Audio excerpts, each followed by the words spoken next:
All right, I'm back. It's been a little while, Internet. Welcome back.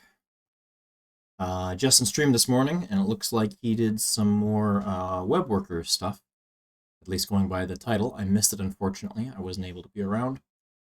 I've been looking at ways I can fix the GWT-RPC side of things to make sure it makes sense with what he's got in mind. And so as part of that, looking in the Clojure compiler externs that are used not only for Clojure compiler to support the various methods you might call in one of these things, but also make sure that the generated elemental classes are correct. So let's get my environment set up for streaming. Let's see. Okay, so there's some funny stuff in here that I wasn't expecting when I was looking at the spec. And it looks as though it is now possible to not only say, hey, I've got something I might send through post message. So you've got the message, you've got target, origin, or options, or transfer. And then we've also got target, origin, or ports, or transfer, which looks like it's the same thing, target, origin, or options, or transfer, or ports, or transfer. Okay, so it looks like we used to have something else for the global post message to have slightly different meaning about which thing you're talking to, and passing message ports was different than passing transferables. And then there's also the structured serialized options, and structured serialized options is defined right here. It is just an object with transfer in it, and that transfer itself is just transferables. So you can pass a transferable array, or you can pass an object with a single property called transferable. Anyway, some oddities in there that aren't reflected in the in elemental as we currently have it. So while I was out, I was playing with fixing up some of the bugs that Justin has found, and I've been getting rid of the message port specific things. Now we can say wrap a dedicated worker global scope. There's also another specific method for wrap a remote message port, so this is the existing one. And when you're in a shared worker, that's what's going to make the most sense. When you are the shared worker, you want to communicate back with the main page, you're going to call wrap. Excuse me. This cough is going to surprise me a lot, I think. You want to call wrap remote message port to say, hey, I am a shared worker. This is in a particular project here that is designed to test out shared workers. And a shared worker, just for context, is where you have a single worker that is used by multiple pages. So if you had more than one page that might be trying to make calls to the same, say, in-memory database, and you want to just do those things once, or you want to collect events from the server says, hey, here this thing happened, the shared worker might propagate to all your open tabs that are looking for that content. Anyway, so what that means is you have to listen to connect events and say, okay, when something connects, I need to be prepared to talk to it, and I probably need to keep a reference to that particular server and send messages out to all of them. So I've got this chat page, which corresponds to each page that's connected to shared, and each connected page, when a message comes in, we have this broadcast of pages that will send some message to all of them. That's the idea of this anyway. So you could say every time a new page connects, go ahead and wrap up that message port into be a RPC interface, and then we can communicate with it clearly.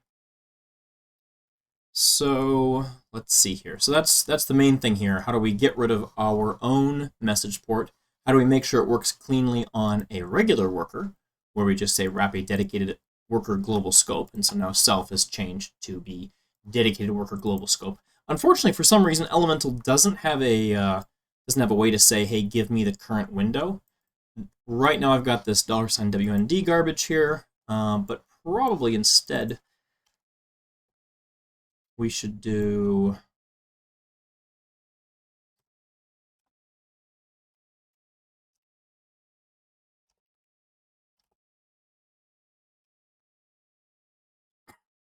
there should be a reference to the global instance. I guess not. There is no global. So just dom global.self. And then we got to give that a cast to say, yeah, self in this case is that particular thing there. So self probably should be defined somewhere other than DOM global, it probably should be in global itself because it is a proper global. But the problem is, what type is it once you're there? Is it a window? Is it a shared worker global scope, etc.? We got to have some other way to say where it should be. The only statics we have in here are JSON and arguments. Arguments is a funny way to define that. I mean, I guess that is sort of true. That's the best way to describe arguments. It is a global that you can access from anywhere, but it's a different reference every time you access it.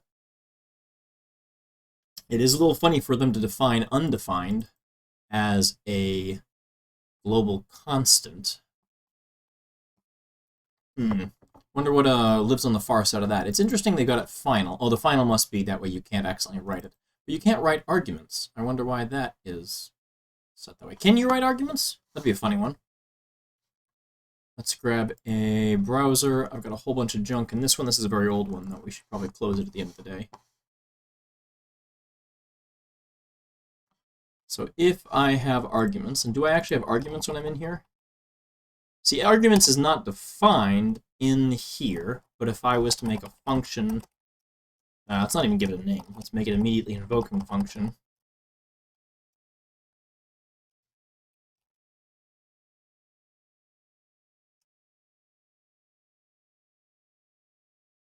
Immediately invoke function. So there we go. Now we've got arguments, now that we're inside of there. And can we say now arguments is 1? You can. JavaScript just never ceases to amaze, huh? You can reassign arguments. Does it stay reassigned, or is it one of those, oh, you reassigned it, but I ain't gonna do it, sort of a thing? Yeah, it does. It stays reassigned. The next time you invoke it, it'll be new again because it's assigned fresh within every function invocation. Still, that's really interesting. I wonder what happens if you run a function between them. Get into the weeds here. JavaScript is just so much fun. I was learning about React this past, I guess, yesterday, and understanding how to use effects and how to use hooks, because I've really had no reason to learn that. And I tried to talk to the person who's giving me some of this and say, okay, so now that I understand this, it looks like you have done something a little silly in this function here. Why did you return, why did you not return anything when you could have just, sorry, no, it wasn't why did you not return anything, because it wasn't a question of returning things. It was why did you make a function and then make an async function inside of that and then call the async function instead of just making the root function async. And the answer is, if you do making a function async, it changes its return type from void to promise, and React deeply cares about the return value. You can either return undefined, in which case it says, oh, okay, you don't have anything to tell me, or if you return not undefined, it assumes you returned a function. And returning a promise is not enough for it to say, oh, but that's not a function, I can't call that, so I'm going to pretend it's a function. I just love JavaScript so much. Okay, so it looks like it's declared within the scope of the one function. Reassigning it here still has effects for the duration of that function, but once you pop into another function for a moment, it's reassigned again, and then it's back again. But it's like it is a stack or something, and it'll push this new value and then pop it back off again and leave the old one rather than putting it back to what it should have been when you got there. Anyway, it doesn't really matter. I can't imagine a case where we would name something arguments, but there it is. Arguments is in fact not final because that would break some aspects of JavaScript, I guess. Interestingly, you can assign it other types. Well, whatever, it doesn't really matter. Anyway, let's get back here again. So I've made these changes. I do need to test them though. Let's see, we've also got some changes over here to say dedicated worker global scope. It's now the elemental version of that. Message port is the elemental message port. So we need to delete our own message port as part of these changes. I've gotten rid of the start method, another fun JavaScriptism, just in case JavaScript wasn't fun enough already, is that when you, oops, that's not the button I meant to hit. Hang on, let's put it back. Nope, still not right. There we go. And let's pull the captions up so I can see them discussing my mistake in real time. All right, perfect. What was I saying? Oh yeah, so when you talk to a message port, fun fact, if you call the old code that I used to have here, add a message handler, which under the hood, my code used to call add event listener. You have to call start for that to work. But if you directly assign the onMessage property, you don't have to call start. It will call start for you. Apparently under the hood, the difference is meaningful enough that they decided to spec it out that way instead of just saying, well, I guess you should call start anyway because consistency is important. No. Consistency, not important. Don't worry about that. All right, so message event is only used in probably, a bunch of logs. Message port and message event, and message port itself is probably used by worker and shared worker. Worker does not actually extend message port. That is a filthy lie. So we will get rid of that one and shared worker, and that should be the end of that. So I should be able to delete all of these. Yep, great. Okay, so let's just nuke this whole package here. We should probably get rid of inflate and deflate because I don't think I'm using them and I have no plans to use them. Yep. That sort of made sense for WebSockets, but modern WebSockets have their own ability to negotiate with the server. Hey, can I send you gzipped content? Yeah, sure, and I'll send it back again. So you don't need to implement, you don't have your own implementation of zlib, for example. All right. We'll get rid of that later, though. Let's make a different commit for that. Worker is gone.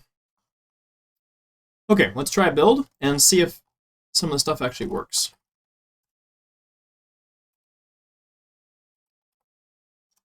I am hitting a funny build issue where every other build fails.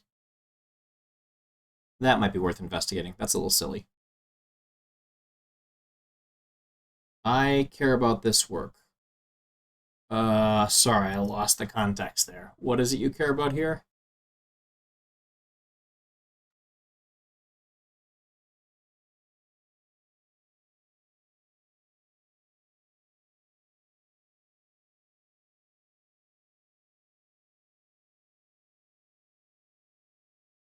Oh, yeah, I don't think I said I don't care about that. It's the Paco stuff here. The deflate algorithm, the zlib, that I don't care about.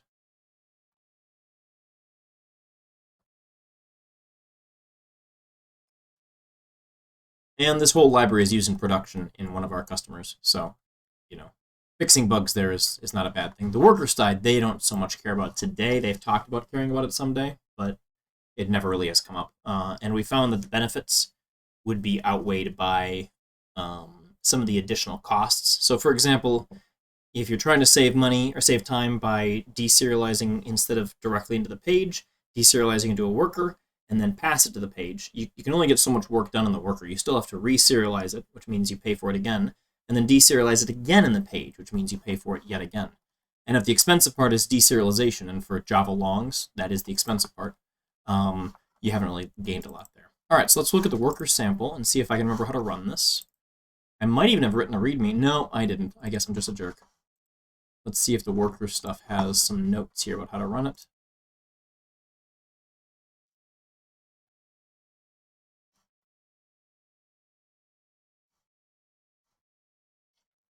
All right. There's notes about what isn't implemented.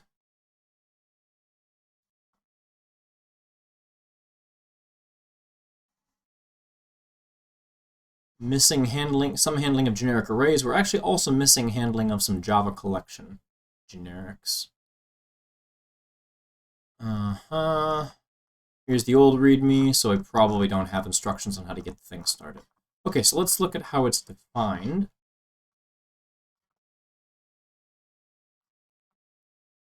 Looks like it's just a war, so I can probably just do Jetty run war. Yeah, Jetty's in here. Jetty 9.2. Yikes.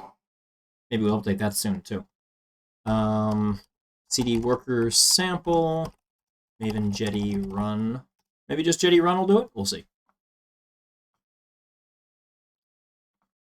All right, I'm not going to bother with dev mode because the magic that Justin has worked up to get super dev mode working does not apply here. I have not done any of that work. All right, so we've got the shared chat and the simple worker. Let's pull up the dev tools while we're at it. Get network up, get console up, and then fire up the non-shared version first. And let's just see if this does anything. There's a 404 there. That's not ideal. Does the other one work? Looks like no. I wonder if it's not actually starting the whole thing up properly. So let's try the run war, just to say, hey, there's an existing war, just go ahead and fire it up. Let's see if that does the job. The premise here for both of these is that... Oh, what are you complaining about?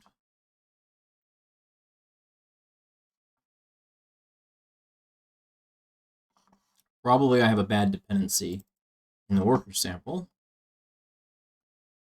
The GWT plugin is here. I have the right version of GWT. Do I have the right version of everything else?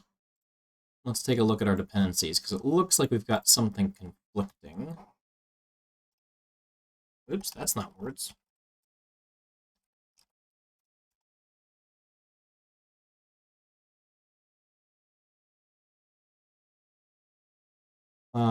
I should have piped this to less so I can wander around a little faster. Version managed from... Okay, so that's the right version of annotations. And it omitted the RC. I prefer to use 1.1.0. That's good. That seems okay. Let's be a little more specific here with what is happening. So I did the work. I didn't actually do the starting it up and trying it because I ran out of time.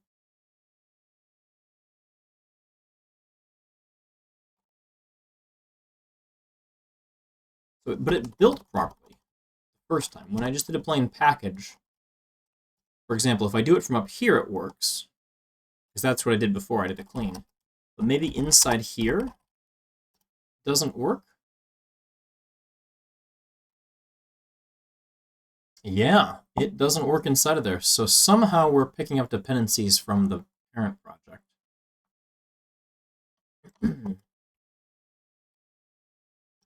All right, app worker is here. It says that wrap... Oh, I know what the problem is. I'm just really, really exceptionally dumb. I did a verify before instead of an install. So the jars don't exist inside of M2, so I can't use them. So apologies for that. I'll try to be less dumb. There is a funny bit of casting we have to do here for the connect event. Is it the connect event? Yeah, the on-connect event. This is actually fixed in modern closure, but unfortunately we need a new elemental build to go out to fix that, so we can drop that cast. It shouldn't bother any particular user of this. It's just irritating to have to do. I guess it would bother a particular user because you're gonna have to say, hey, when I want the on-connect, I have to get the right one there. But only if you're doing shared workers, so that's something we can probably live with in the short term.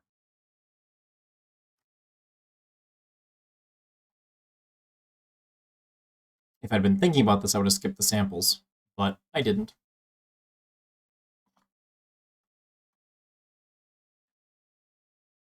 My one irritation with captions, I think, is it doesn't seem to have any kind of, hey, that sentence ended. Let's start another one. And so it looks like I just string my thoughts together in even more nonsense ways than I actually do.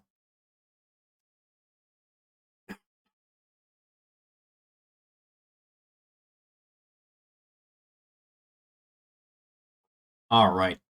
Correctly building now. And the server is up. And we've got a few more files here. We've got the UI for the simple worker, the simple worker worker. We got the shared chat UI and the shared chat worker. So this will be a shared worker, and this will be just a plain worker. So let's do simple first. C.start is not a function, so somehow I left a start in there somewhere. Jerk move me.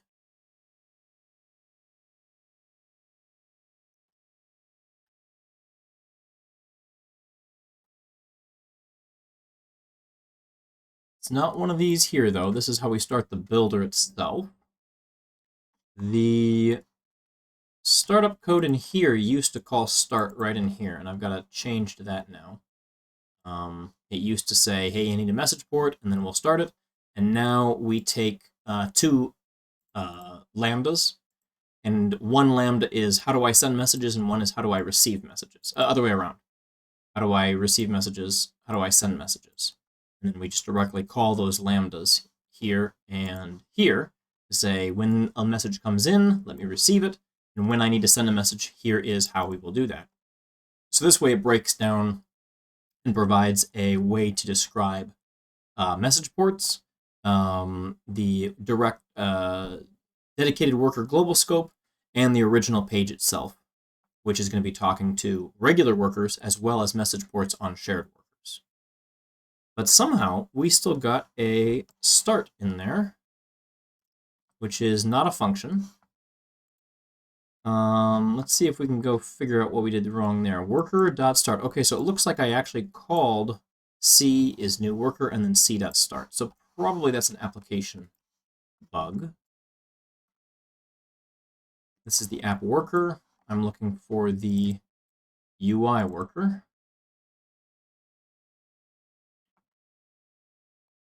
Although now that I think about it, that probably happens in the worker factory.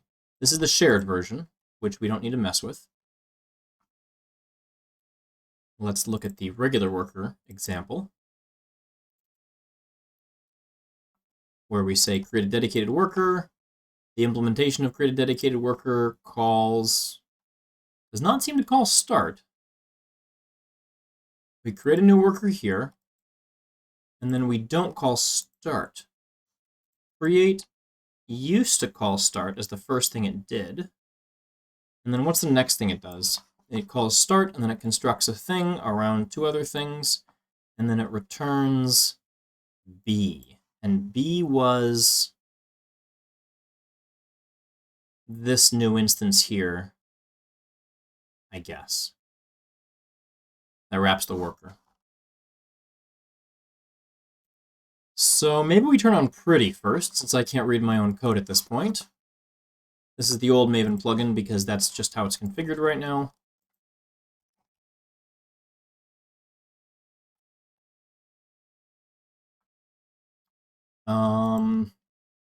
That'll make this readable.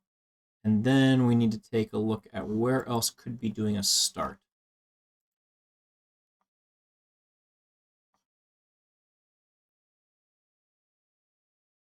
Just for giggles, I'm going to do a Maven clean install, just in case we've got some stale stuff lying around somewhere. And then we'll fire it up again. Actually, well, yeah, all right, too late. Let's just clean everything.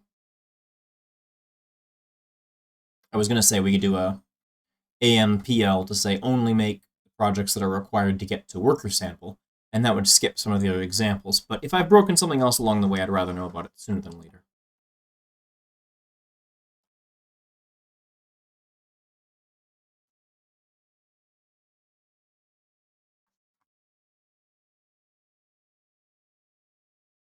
So there are a few other irritations we're going to have in this, and that, for example, includes, if we look at how ArrayList is defined in the JVM itself. So we're no longer relying on GWT's implementation of ArrayList, but looking at your actual JVM to say, hey, if I reflect on this, what fields do I need to serialize?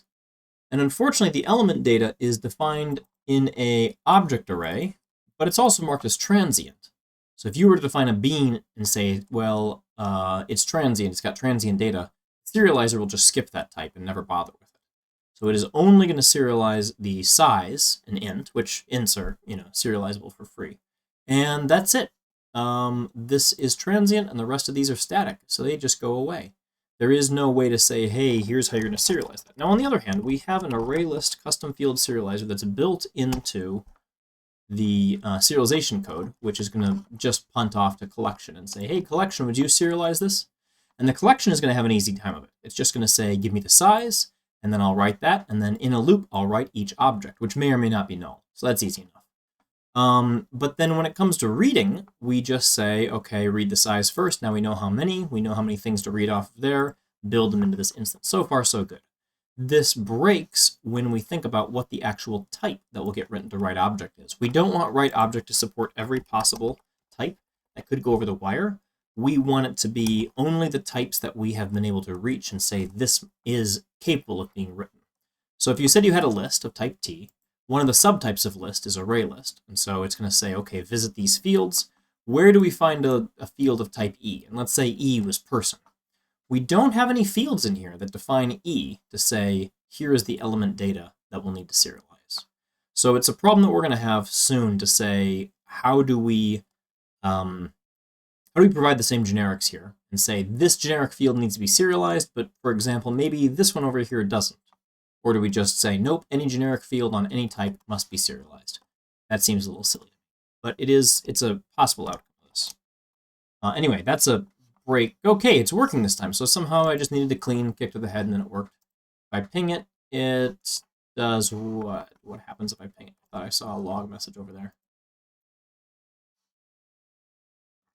Nope, we're just getting errors. Function object could not be cloned. Hey, I think that Justin actually mentioned this. I didn't see it explicitly reported.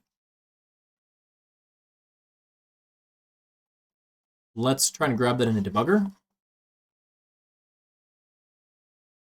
So I want to pause on caught exceptions. Post message says, let's see, we've got a message object here that has two parameters, or two items in it, and one of them is a array buffer, and the other one is a empty array. Okay, and then transfer is an array that just contains an array buffer. So one of these contains some other junk. Function object could not be cloned.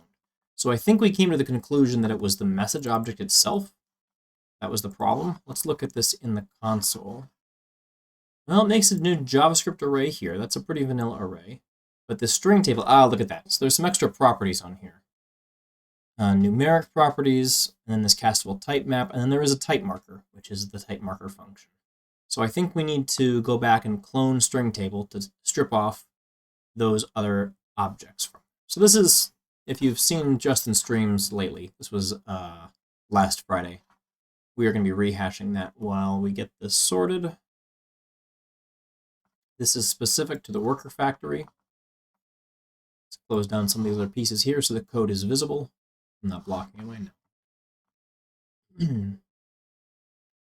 And right now we say, hey, give me this finished string table, which is just a plain old vanilla Java string array. This class is used in both Java and JavaScript. So I can't change this to do elemental junk in here.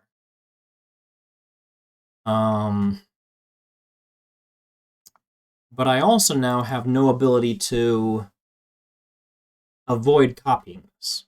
If I want to send this over the wire, I have to copy it once, and then have it be copied as it's sent over the wire. And I want to avoid that too. So neither of those is a good thing. Well, I think for right now we're going to copy this. We will make a breaking change later, I think, to just return the list itself immutably. This is, fortunately, I think only called from one place plus a test. Sorry about that. Need to get hand on the mic button a little quicker. Let's see.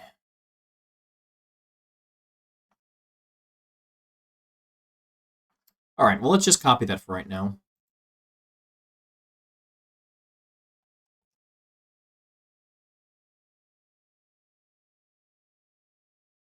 Can I just hunt that to an array-like and slice it? No, you can't slice it like that. We have to cast it to an array.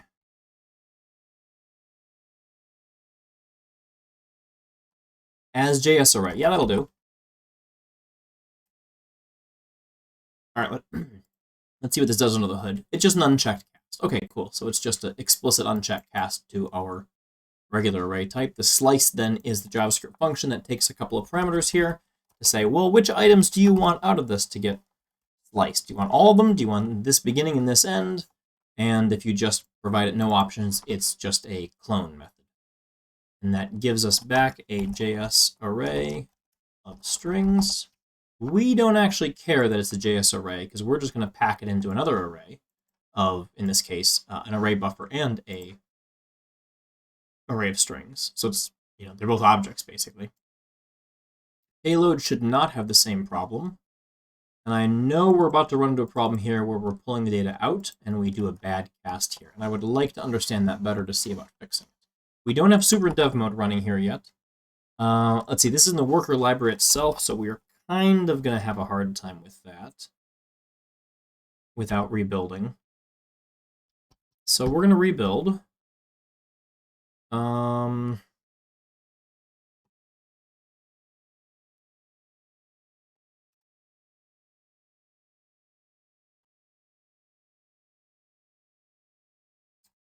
Yeah, let's try this and say first do the 1, and then cd into the directory, and then maven jetty run war. We're done, cd back out again so we can change it again. This is really gross. This is one of the things that Gradle does exceptionally well. Whoa! Okay, so we did not do that properly. ampl worker and then install. This is one of the things that Gradle does really exceptionally well, to say, hey, I've got this whole set of projects. This particular project run this particular goal or phase, and then don't bother me with the rest of it. Let's just get it working. And it will figure out what needs to be redone to get there. Maven does an okay-ish job with that, but not in the case like this. Of course, the downside there is we'd have to use Gradle for the whole project, which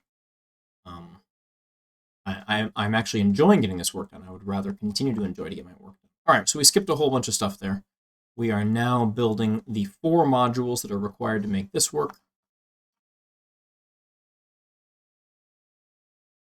And I guess only one had changes according to that. That concerns me slightly. I don't think this actually fixed it then. That's my guess. Name is read-only. This is in some plugin that I'm running that just decided to be a jerk. A lot, over and over again, repeatedly. This is exactly what I want this to do. All right, there we go, ping. If we get the same problem, we know it didn't rebuild properly. We do. Okay, so it decided not to clean once it got in here.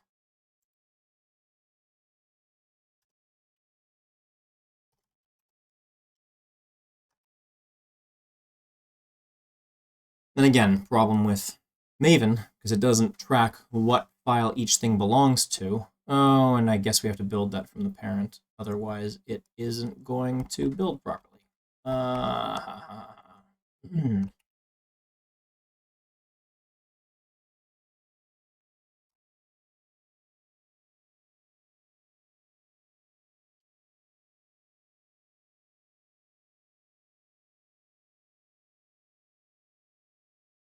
This will take slightly longer, but should do the job at least.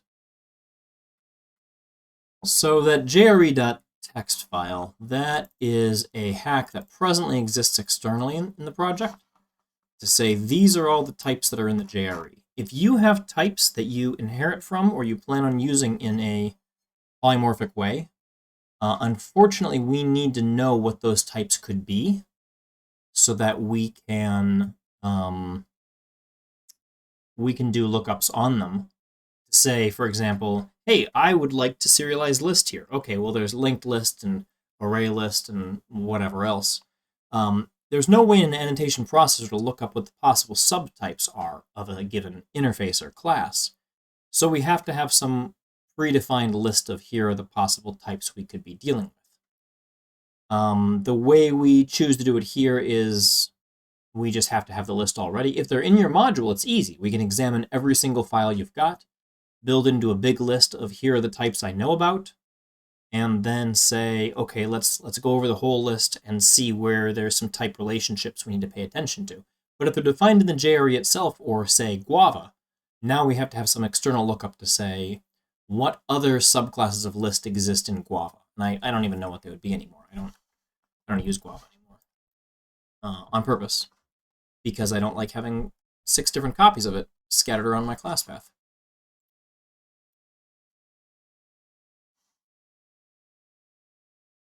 All right, good. New error. So our command, at least to rebuild the stuff, is going to work in the future. We are doing some kind of a cast here to say, hey, grab this item and cast it to that. And 34, whatever type that happens to be, it's a plain Java type, I can tell you that much, is not what this is. And this must be a string array. And it's saying, but it's a plain JavaScript array, so you can't cast it like that. So it's on the reading side when we create the array that turn the byte buffer. Okay, cool. We're about to construct the byte buffer serialization stream reader.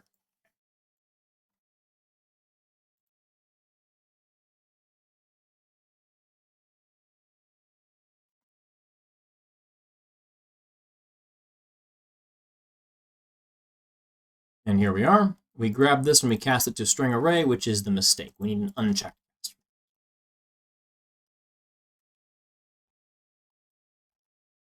Basically, shut up, I know what I'm doing. Everything's going to be fine. Please stop worrying so much. It's still not a great idea long term. We do have some better tools on how to do this now with array stamping. I guess that would have been the better fix here.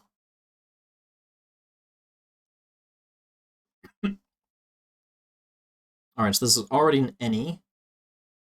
So we want to say as array like dot to array as array. No, there's some method in here we could use, but I've forgotten what it is.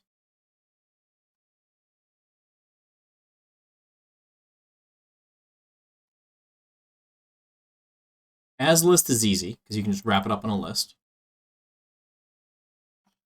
But this is array like. We want the regular JS array.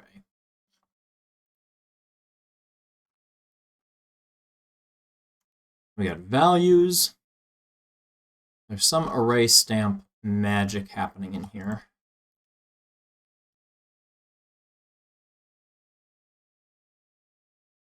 Yeah, so you can pass in a reference array and it will copy the type information from that into here. Okay, so that's a little better. We'll try that next time because that's more accurate.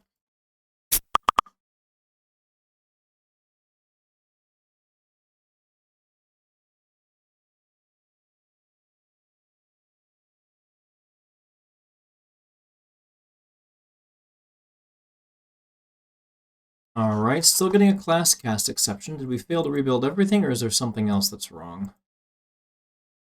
Oh, this is different. Now we're sending from the other side. Let's see, a SAM, single abstract method. That's calling some outer object. That's calling some method. That's calling some outer object. That's doing a cast just before it makes the reader. Looks like we are back in the page itself and not the worker, trying to read the data back out again.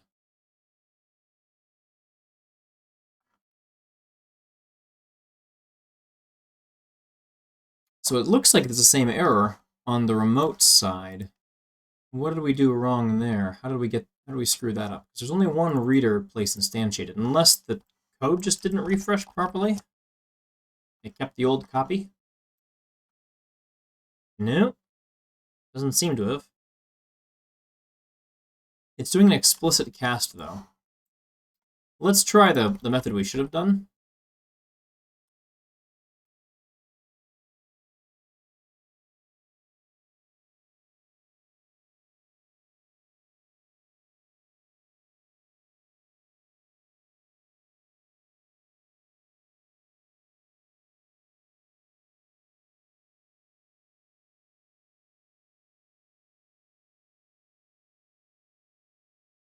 That should properly stamp it, instead of this garbage we're doing right now. Let's make sure the app worker, the shared app worker, and the regular app worker both got built, and the other ones did not. The app UIs did not, but they should have been rebuilt up here. But they weren't. They say they're already up to date. Compilations. That's a little weird.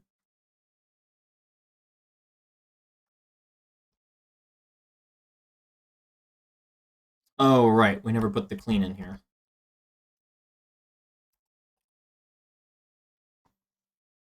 That'll do it.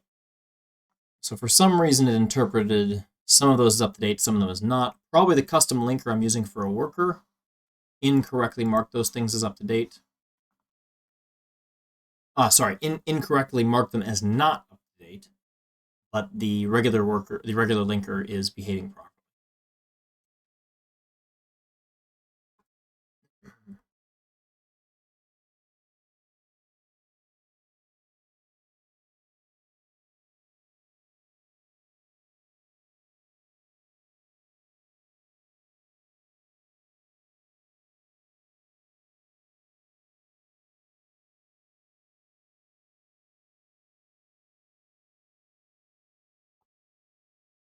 All right, well, it's at least rebuilding all the UIs this time, which is what we want.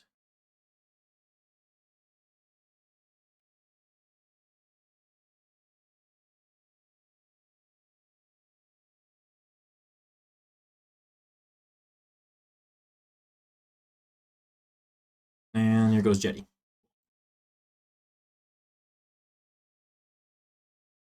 Ping pong. All right, we got round trip working now. Split is a way of saying, hey, we're just going to do a quick worker that's going to send a little bit of data, split this text on comma, and it sends us back 4 items. Great. If we did split on like that, we're going to have 0 items, because I guess that's the definition of how split works. 3 items? 3 items, cool. All right, so simple worker seems to be round tripping properly. No other errors. Let's go try the shared worker, which is an actual, how do we have a chat app that runs and can talk to, oh, goog.global, that window is undefined. So once again, very likely this has been fixed in Justin's own work. Let's get a breakpoint in there. Yep, thanks. I am aware that you are a plugin who is throwing some exception. What the hell is this anyway? Unique ID creation for...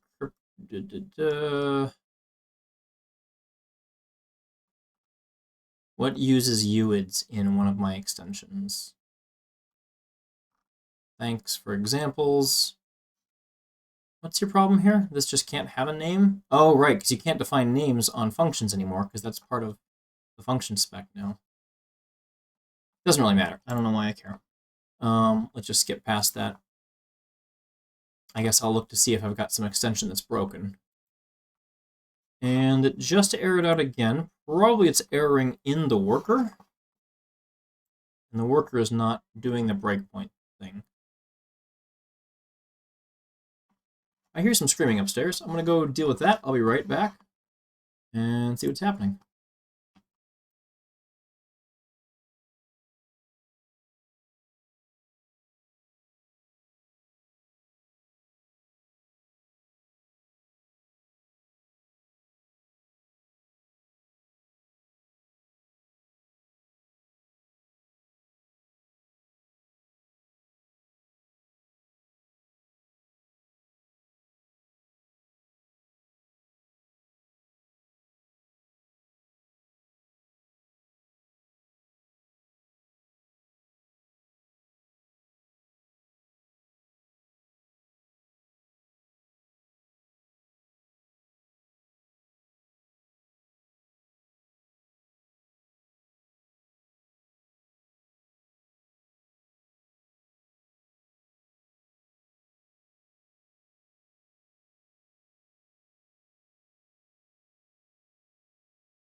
We just got back from an out-of-state trip, and kids are tired, and apparently one was so tired she's not napping properly.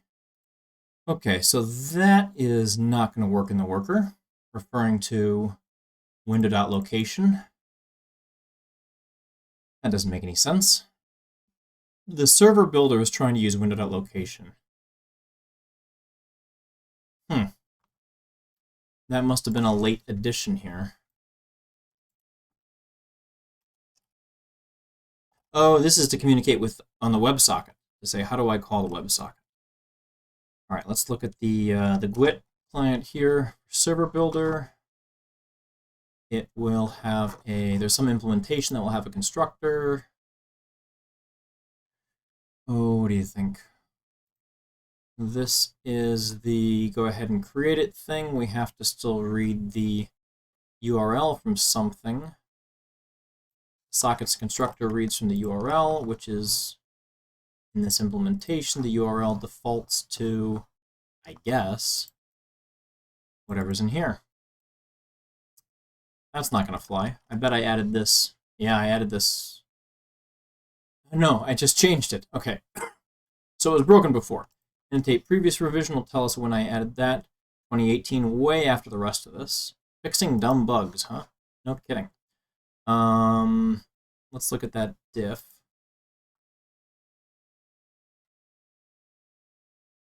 It was already doing that beforehand.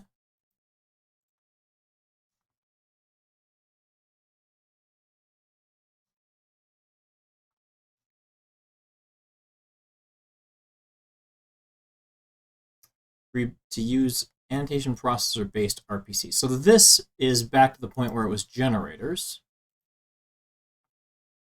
Window.location create URL builder. So this is something built in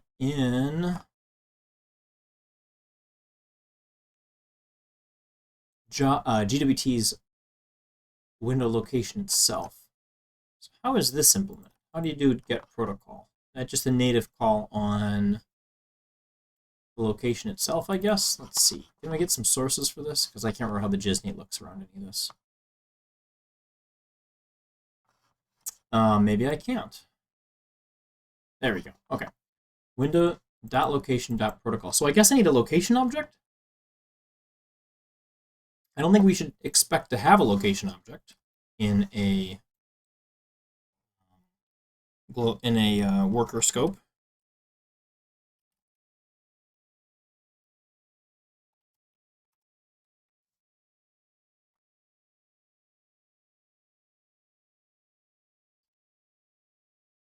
There is a worker location. Yeah, looks like you can get from that, but you just can't access it from this Goog property. I guess you can't access it from window. So worker global scope.location. Worker global scope is self. So we can probably modify this to be a little better. Let's see, my actual code is here. dom-global.window is an actual property called window. And location is a property on that. So what about something like self.location.href? That might work.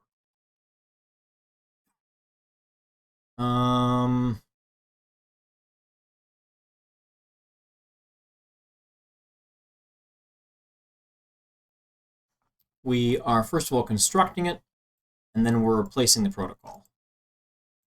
Okay. Let's give that a quick spin, see what we end up with for generated code.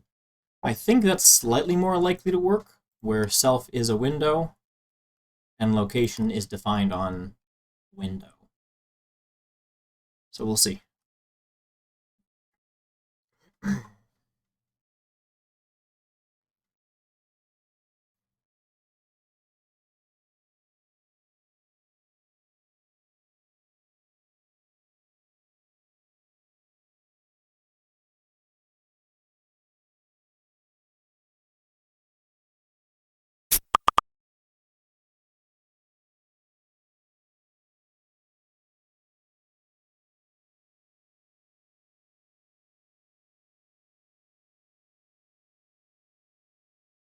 just about there.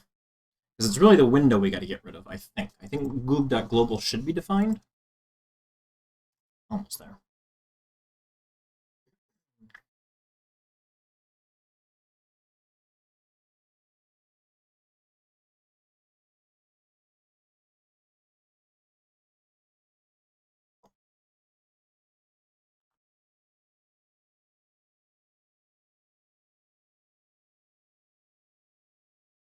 Okay, we got a little further this time. We must have the worker running if we've gotten to this point, the shared worker. So from the console, let's see, we got this going here, we got this debugger, we got the shared, and then we start typing here, pick a username, log in from this user. All right. And now if I make another one of these, it should share the same worker.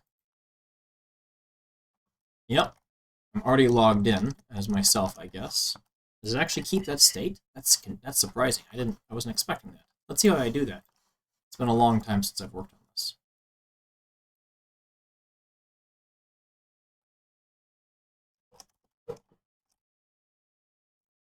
App worker in the shared. Let's see, on connect. It wraps the message port. Login is called. Still logged in. If you log in again, it will log out first, I guess. So how does it know? Page init on connect inform the page of the messages so far and our username, if any. So the init implementation in the page itself is clear the window. If the username is null, hide the chat and show the login screen. Otherwise, we're already logged in. Go ahead and use it. Cool. So even if I made a new window here, I should be able to just copy this, close a tab, new window, paste. And there's no connection to the original, except for the fact that they're on the same origin. And they're connecting to the same worker. Same shared worker. That's kind of cool. I guess it's handy that I wrote the example to be that complicated. And if I close it and reopen it, now I have to log in again because the shared worker was shut down. So make a new login, it creates a new login, and here we go. Okay. Let's go back and check the other one since we made one more change.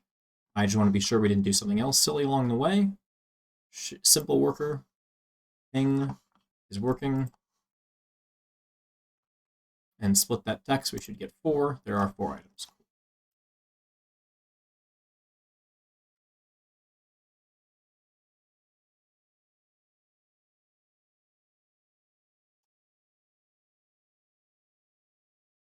All right, so this is a bug from the last revision. Now we're using self instead of, so the reason it worked before is that we were using WND instead of window, and now we're using self. And that self is defined on the global object, and the global object is no longer WND. So that's the difference here. We don't want to check in the pretty change. We want to fix all the imports. I made a few things final that previously weren't, just for my own readability's sake. Switch over to the standard elemental APIs for this stuff now that it is pretty well defined. A new method for dedicated worker global scope to use inside of a dedicated worker. It's just a cast though, so it doesn't really matter, I guess. I guess we could just say self is implicit in there. Let's fix that. That would be nicer. So what I mean is, the app worker, or the simple worker, there is no other value you could use for self except dom-global.self and cast it.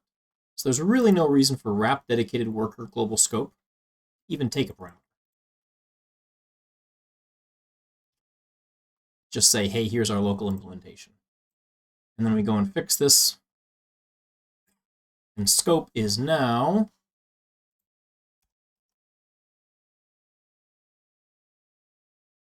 self.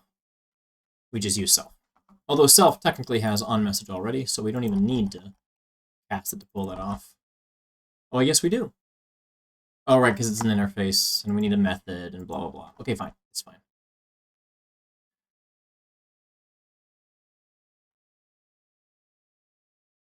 And then we can get rid of this. So the example gets a little simpler. And we no longer need this helper, hey, tell me where my self is. Let's look at the other app worker, because I thought I had some self garbage in there still, too. Does not look like it. We just have a reference to the shared worker. This is the app UI. Oops, I opened the wrong class.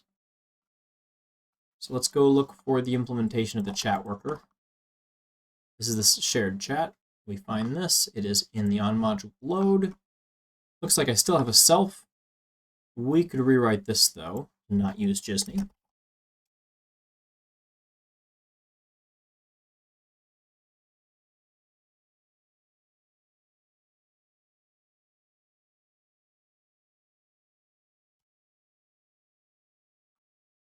It would still be nice if we had a handier way of doing that, but it is what it is. Connect event is garbage. We'll just delete that. Accept unsafe. What's up with this?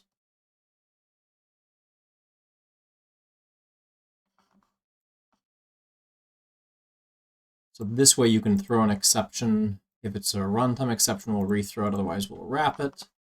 Why do I care about throwing exceptions in there? It seems like a silly thing to do.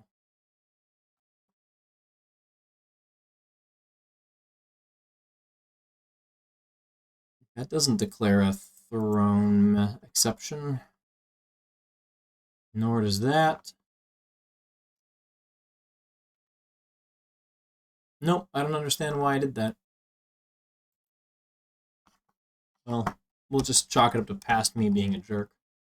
It looks like it's specific to the example at least, so we don't need to worry about why that was done that way. Maybe we add some documentation while we're at it. Let's go fix some imports in each of these files, make sure we didn't dirt anything up too badly. Let's see here, get, go to each file. Yep, we do have a couple.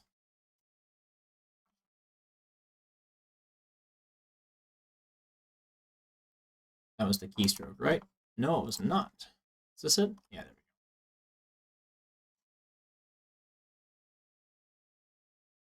we go. Deleted. See, the UI I've got for the closed captioning is clearly able to tell when a sentence seems to stop, and it puts a new line in there. But unfortunately, by the time it gets over to Twitch here, it loses that. It doesn't even like capitalize or put a period or something. I mean, I understand it's not going to understand if I have a question, because context matters a lot to figure that out. Cuz context, C-U-Z, really? I guess I could speak more precisely.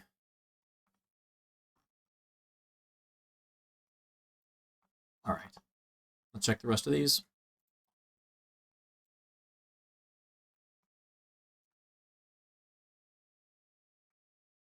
And maybe some JavaDoc, too.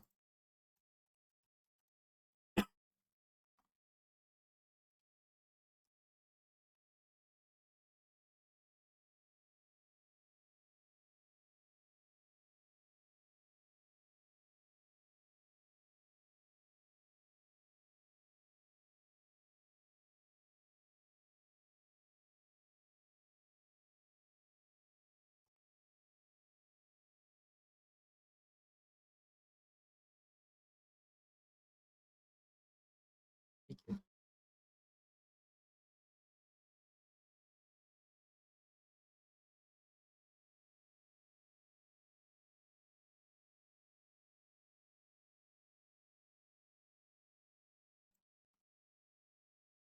Oh, hey, look at that.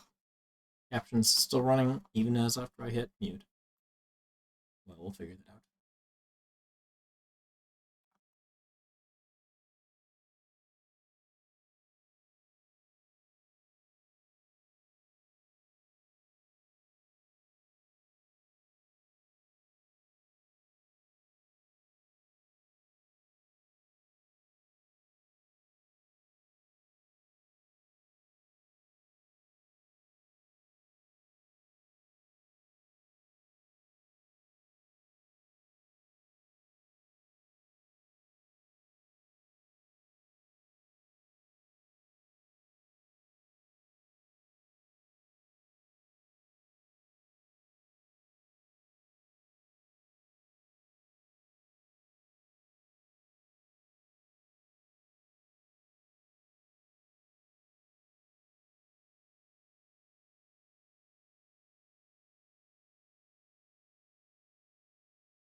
Alright, I think that's clear enough for how we're going to do this. This itself should probably be a little better defined, since this is the thing that does the heavy lifting.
Return of this. A worker factory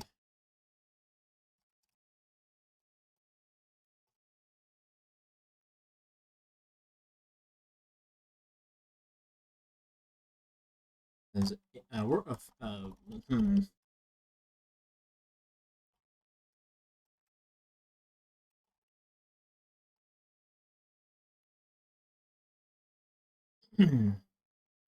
okay, that seems okay to me.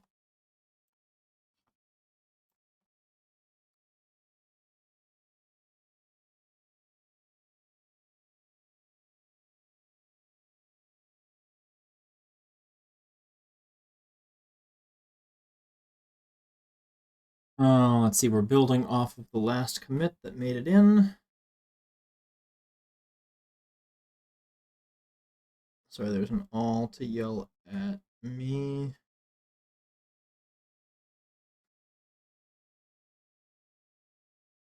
Type options, the CSP.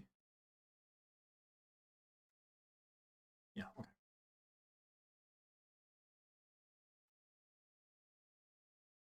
And this bug is 46 that we're fixing. So let's say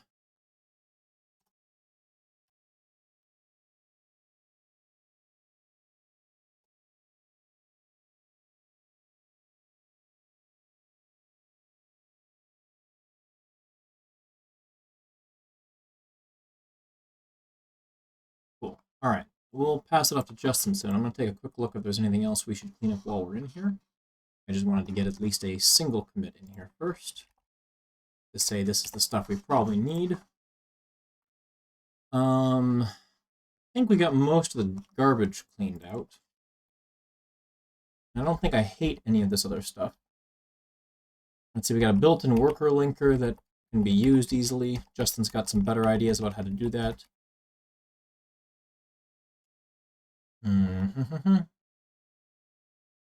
There's lots of documentation on what this stuff needs, so I'm not going to go into what exactly this stuff does here. Base class, for example, has its own... Oh, it doesn't have its own Java doc. Well, I'm a jerk. Well, alright, fine. Shouldn't really come up, though, unless you're designing your own endpoints. RPC to workers...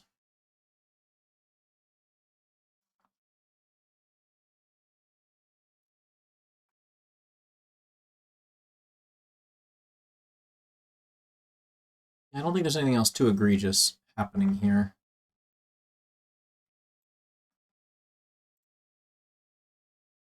This is the endpoint impl itself, which is mostly about how do we get the generics to work.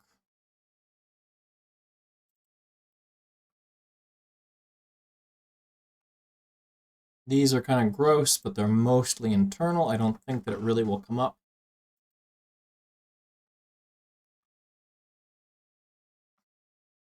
All right, I think I'm just going to go ahead and push this as is.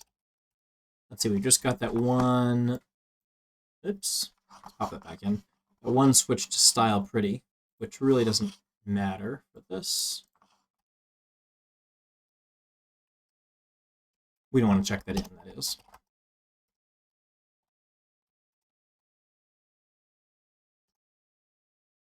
Let's make a pull request for this. We'll assign it to Justin. then we'll get a release out.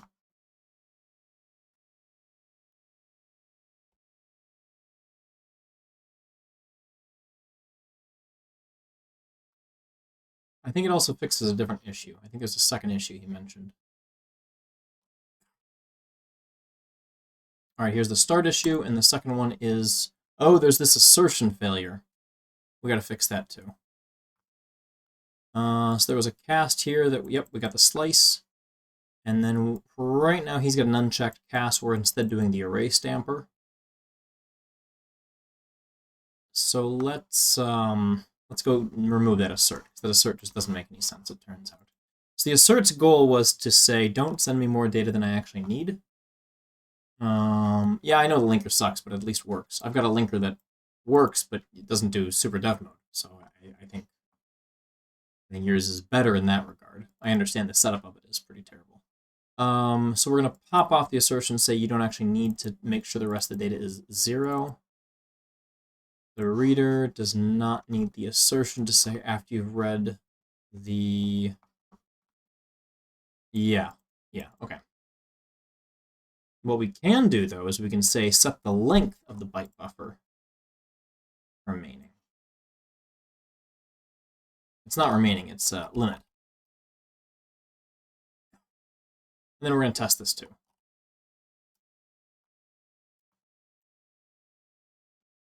Because now we'll make sure that it doesn't walk past the end of that, because those should all be empty.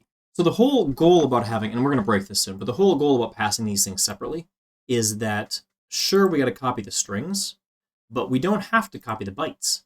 We can just say, hey, here's this region of bytes, just pass it straight to the worker using the transferable, because when you transfer an object, you lose the ability to interact with it directly. All its methods go away, basically.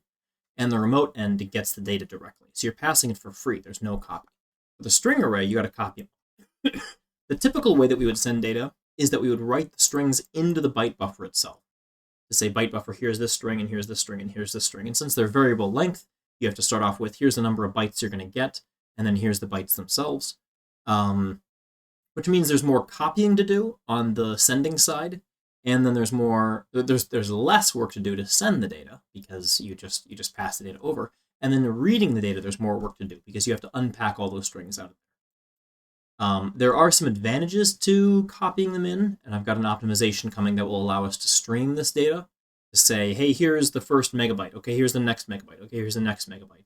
So that way neither side is using quite as much memory to keep track of all the things that are being sent and received at the same time. But at least for this thing here, we just want to say, and in fact for both of them, we just want to say, hey, I'm sending you data. That's really all there is. Don't worry about anything past the end of it, because you don't know how much data you're sending when you start the message. You might be sending only a kilobyte, but you allocated 10K, and it costs a little bit of memory and time to say, well, let's make a new buffer. Let's copy the pieces in. Now it's just the right size, and we can send it. But it costs nothing to send more data over transferable. Now, it does cost more to send it over the wire because of network costs there, right? To say, how many bytes do you send? But we've already got ways to say, here is the only data I'm going to send. Please just stop sending once you get to that point. I'm assuming we're doing that. Let's look real quick at how the RPC endpoint works for... Let's see, that is servlets. I want to see the implementation for GWT. When you do a message send, so a socket.send, let's see, on error, on message, on open, on close, binary, and here's the send. We take the full payload, and right now the full payload will be sized correctly. Because the full payload says, give me the binary data, and then give me all the strings, make a new buffer, copy them both in there. And really, we'd like to avoid that copy. We'd rather say, here's some data, okay, hang on, here's some more data, okay, hang on, here's some more data, and just send individual buffers. So we'll get there, but we're not there yet.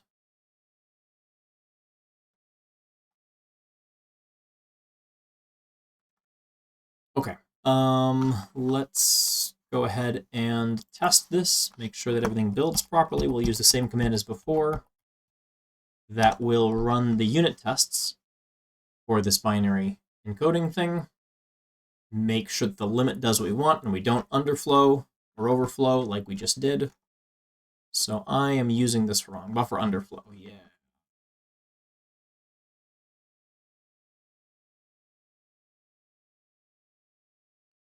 All right. Can I just run this directly? I can't remember if this is going to run in my IDE properly or not. I think it will. So some very simple payloads work, but most of them don't. And I tried to read, and there was nothing left because of the comparison with the limit. Okay, line numbers don't line up anyway. It's going to be hard to check. Let's get int can do.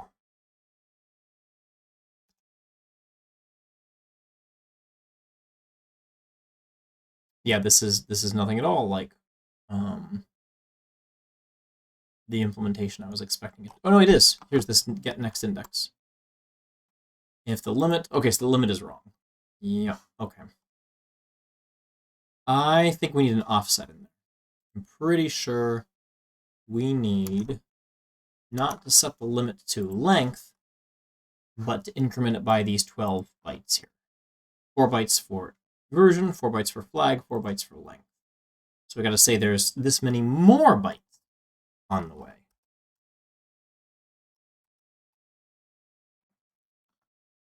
I bet that's it.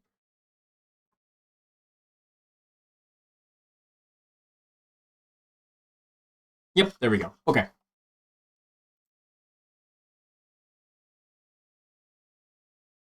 Which we could also phrase as position.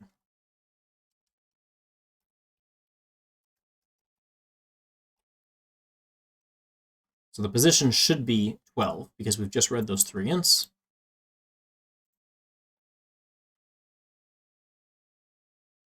And there we go. Okay, let's fire up the actual test again for workers. I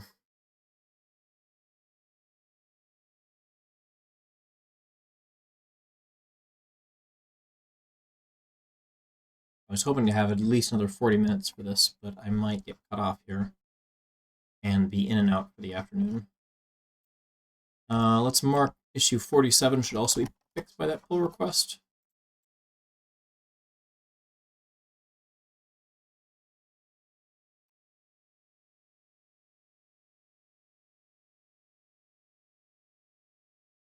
All right, we're just about done building.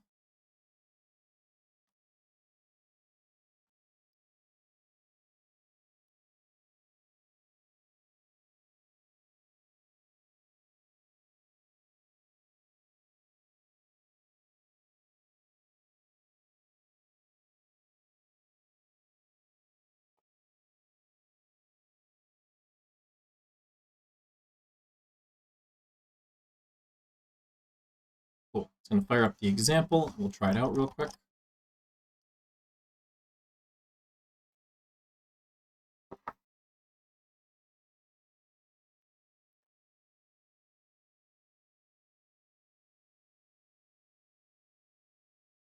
All right. These are the really simple, hey, can we just do some computation in the worker? That way it doesn't happen on the main thread. And then the shared chat one is communication with the server on our behalf. But these are so simplistic, we're not actually really testing heavy lifting of data. The project that I do that uses this has heavy lifting of, hey, please serialize 100,000 longs and 100,000 doubles and another 100,000 doubles in this big column-oriented table to send to the client. We don't do beans for rows. We send columns because you're sending so many rows at a time. You don't want to say, you know, long double double string, long double double string, long double double string. Instead, we just have long, and repeat the same thing over and over again. The encoding should be the way that GWT-RPC does it. The size should be very close to the same. But those tight loops where you just say, hey, we're reading the same thing over and over again, let any kind of optimizations just do a little better job of just do the same thing over and over again 100,000 times. Small, tight loops instead of a bigger one. It's a array of a struct of arrays instead of an array of structs, if you will. All right, I think we're going to call this good. Hey, there's a logout button. I wonder what that does. Does it do nothing?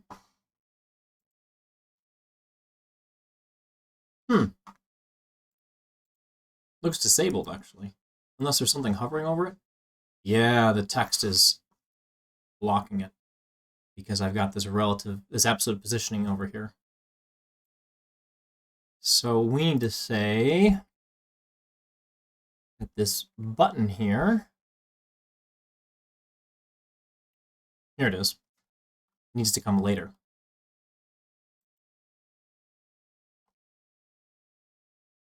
I'm guessing I'm doing something lame here with, let's see, the chat client implementation. No, that's the share. There we go. Nope, not that one. What am I doing here? What am I doing wrong?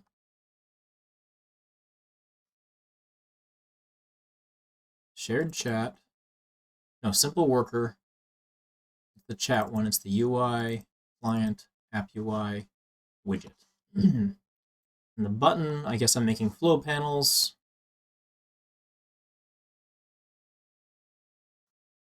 And the logout button is being put where? It's a dock layout panel. Okay, so that's why all the sizing junk is happening.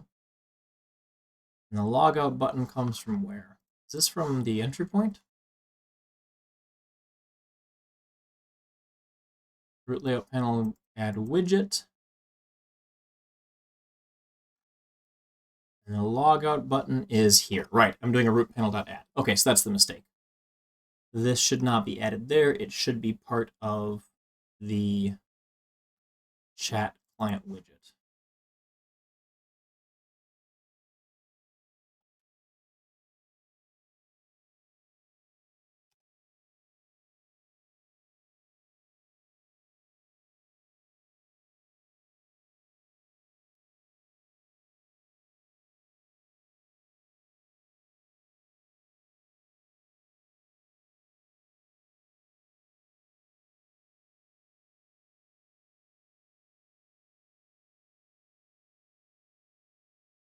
Okay.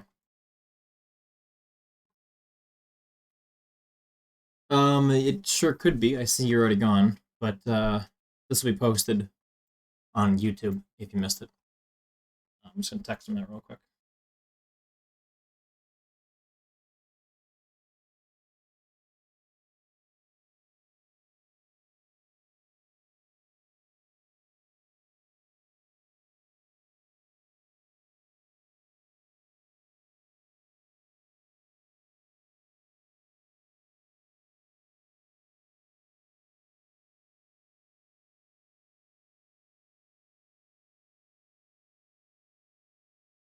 All right. I think I'm gonna leave this alone then for right now.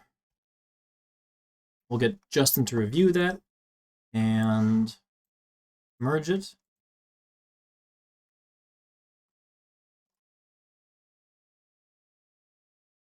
And then go on to whatever's next. I don't think I'm doing anything with any of this work anymore. It was a fun project, but it's pretty dead now.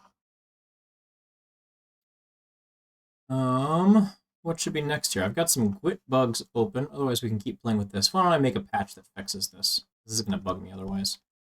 Let's see if we can find a place to put that logout widget in the chat thing here. It'd be really nice if someone had a widget toolkit that would do a good job for this. So on the root, we've got a south and we've got a main panel. The main panel is the scroll, but the scroll itself needs a side panel or something, I guess, to list your own logout button. So maybe we just make a general, what's this? East panel. And we'll just put it there. So first we had the south, then we had the east.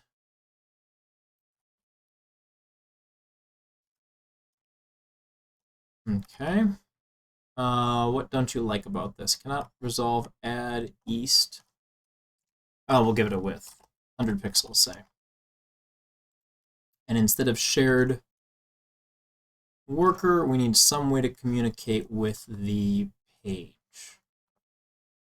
So when you type into the input, what happens? Input add message, add send, and somebody's calling me. Just a second, please.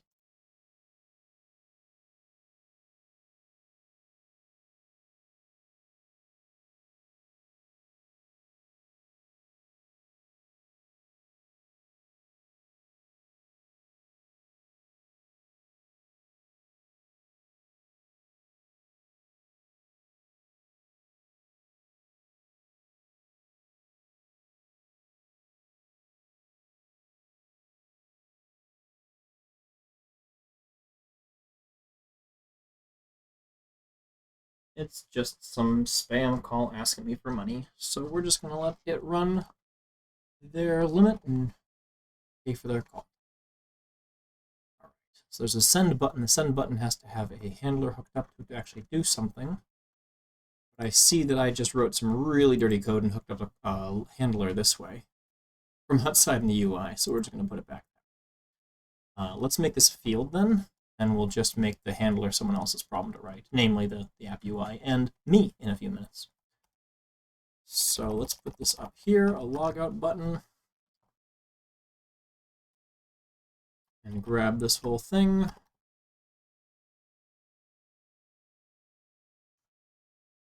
And then go back to the app UI.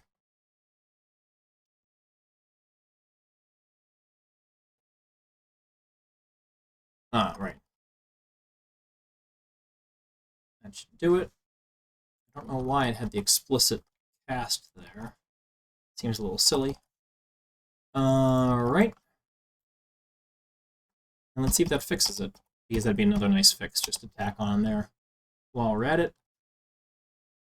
YUI 696969. Thanks for joining us. 600,096,969.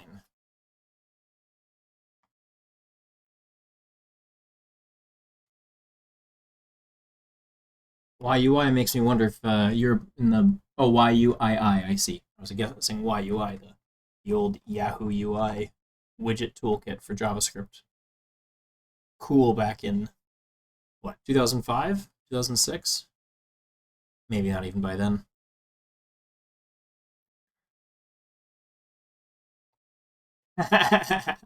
See, that's why I mentioned it. Make Justin think about it. I just discovered the other day that I am following on Mastodon the author of Scriptaculous, which, at least at no time when I was using it, did I not think of anything as hot garbage. I only thought of it as hot garbage. Yes, I do. Yes, same time frame. I don't think I ever knew how to say that, and I still don't. All right, let's pull a window over here and try this. Scriptaculous, though, I remember for being infamous for monkey patching the main page, or the main, the DOM functions. Cooks do it in the kick. Oh, cooks do. Okay. Well, all right. I'm just gonna pretend that it's not there. I hopefully fixed a bug with the remind me to turn off feature. You should start seeing an extension reminder in your chat if you forgot to turn it off, but I'm sure you totally didn't notice the bug because we all remember to turn on captions, right? The captioning thing is just giving me a little warning, a little pop-up for some reason, live inserting it into the chat that I see. 1, great. Let's try the chat thing.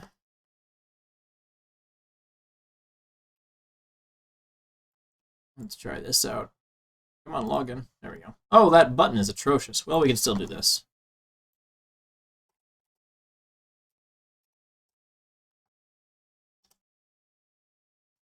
There we go. All right, so we're going to want to tell it not to size that. I guess we're going to need a flow panel to wrap that to make it work.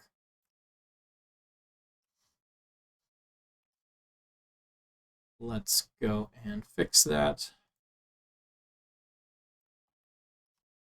And this is like a really super dumb. How do we separate the view and the presenter? Logout button already has a position. I don't know why I'd put a position on that. You know, maybe I can just tweak this real quick here.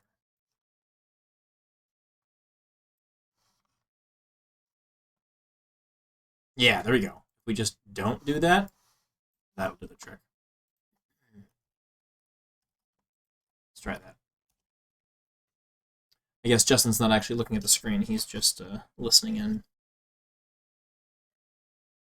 Missing my my Easter egg on the screen.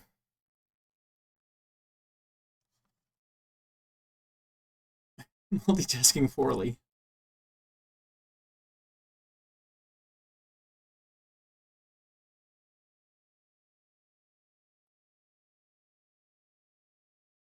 Not completely asking poorly. Multitasking poorly. There you go. Good job, caption thing.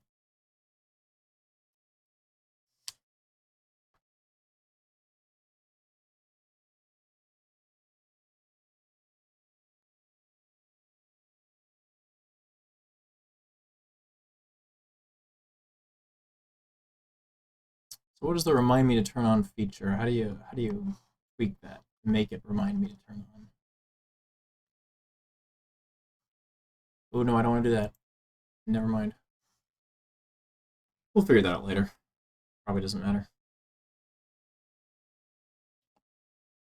Frankly, I remember to change the title of the stream before I got started, so it's a win there. All right. That is still not what I wanted. Did it not refresh properly? Yeah, that's garbage. Maybe it also absolutely positions whatever child you put in there. Yeah, that's what's going on. The west region is going to, or the east region is going to do that. Okay, so then we need to say, let's make a flow panel to pop that in. I am not good with this stuff.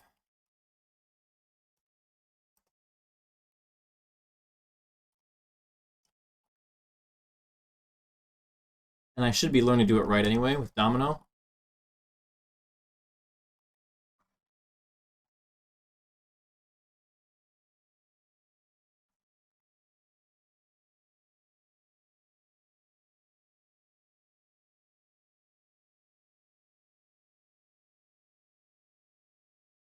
But I'm not gonna.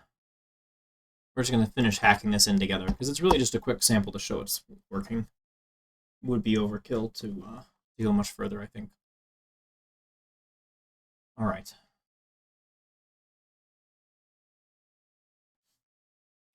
All right, what else we got in motion I can work on right now?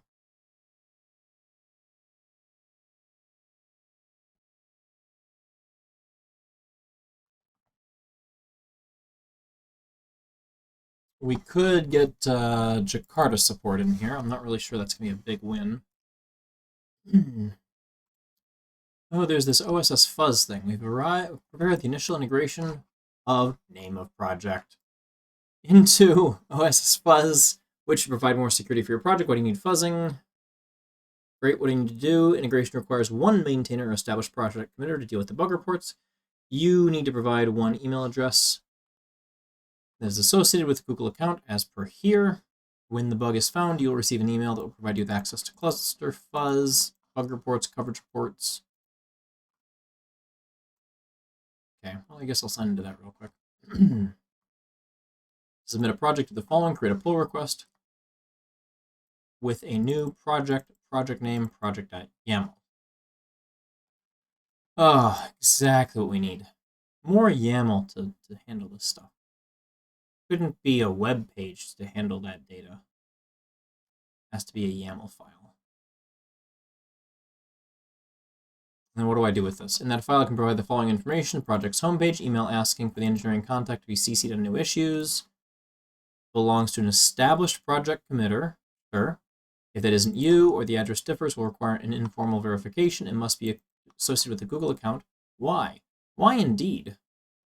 If you use an alternate one, you only get access to the filed bugs in the issue tracker, not the cloud fuzz. This is due to app engine limitations. Wow. I mean, you can just come right out and admit. App engine limitations. Let's try this. There we go. There's a logout button. If I click it, does it actually work? It does. I'm logged out again. Cool. Good enough. All right. We'll push that as a separate patch just because it's a little tiny dumb thing.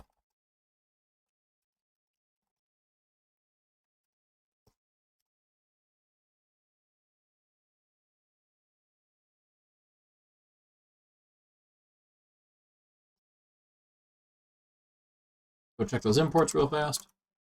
Hey, they're bad. Sorry, what? There we go.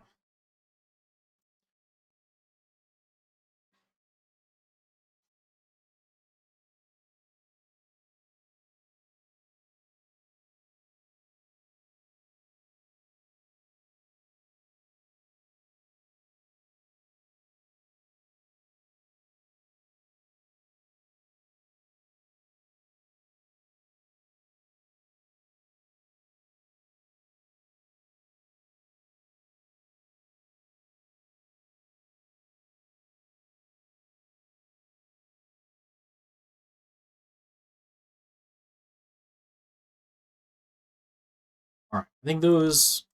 Maybe we'll do something else small to get things, keep things moving. Do another release. I won't change any other internals though. We'll figure out this OSS fuzz junk later. I don't really understand what else they want in here. Once the project's accepted, you can configure it using the new project guide. Okay. What is this about? Regex for something.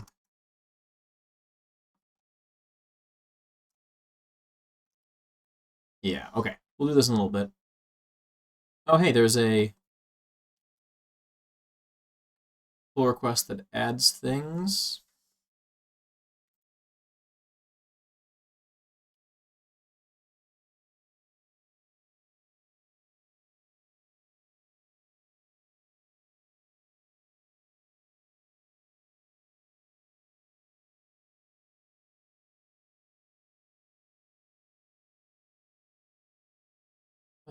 Maybe look a little more closely here. Oh, it's a Google project. Of course, you have to have a Google account so that we can track you. So it's not a limitation of App Engine. It's a limitation of us caring about you. Got it. Understood. Thank you. It's too much work to care. What exactly are we doing here?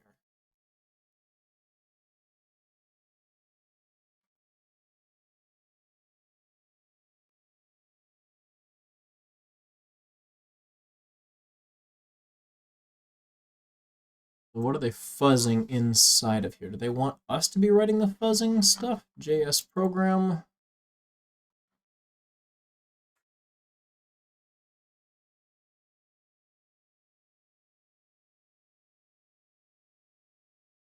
It looks like they're fuzzing internals.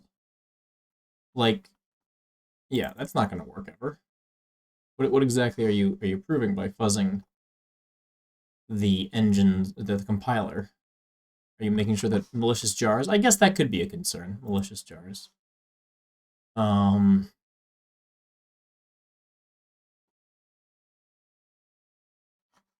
Need to catch this error in order to reach deeper states. Okay, fine.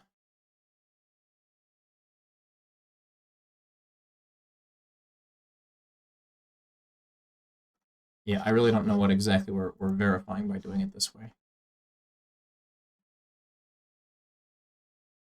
It looks like by having created this, they're just looking for us to add our own emails to this.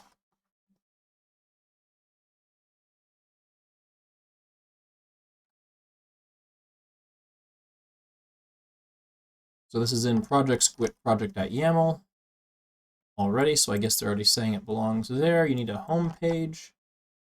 Yep, website is there, an email address satisfying the following. Let's look at the example real quick to see where the email address would go. I guess right there we'll make a maintainer, a primary contact. They don't have one yet. And then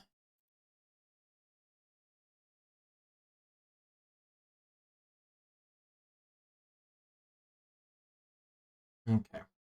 Okay, cool. Well, I'll do that later. We'll get that set up. What else we got? Super dev mode fails with this. Oh yeah, I've been meaning to try this. So let's see if I can find a project that uses that. I think I've got one right over here, actually.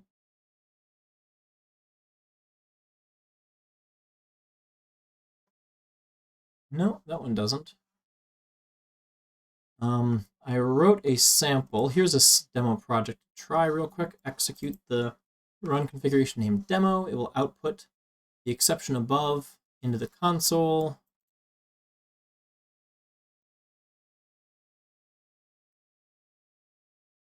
Cool. Let's try this out.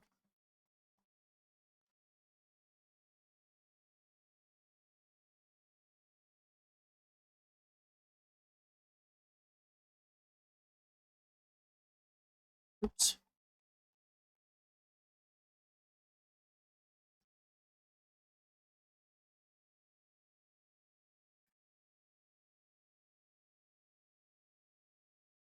Just build it and run it and see if we get the same thing that quickly.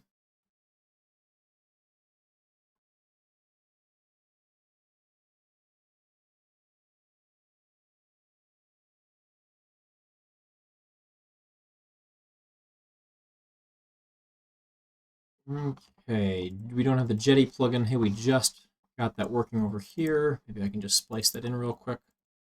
Just make it a little easier to test this. Not here. What am I doing? Here.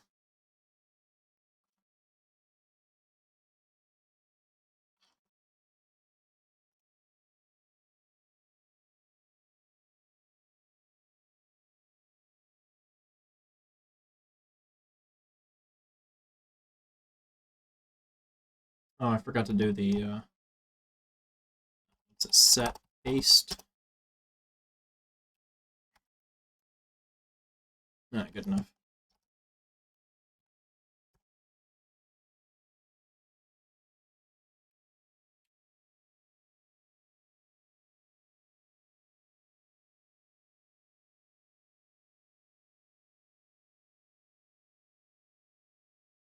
So this is already specifying GWT-210. This is a really old version of the Jetty Maven plugin. We should at least update that because it's not going to work, right? It's not going to have the bug. The problem is when you run dev mode. So I want Maven GWT. Or run, whatever you call it.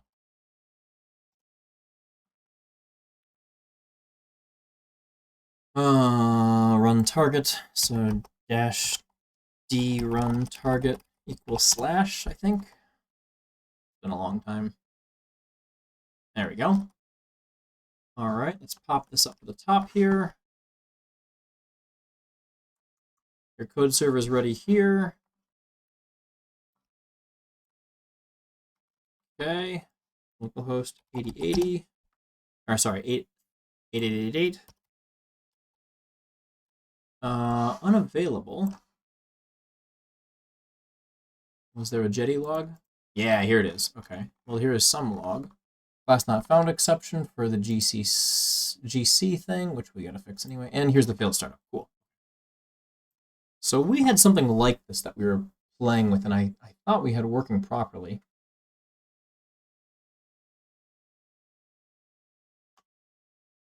Let's open up GWT itself.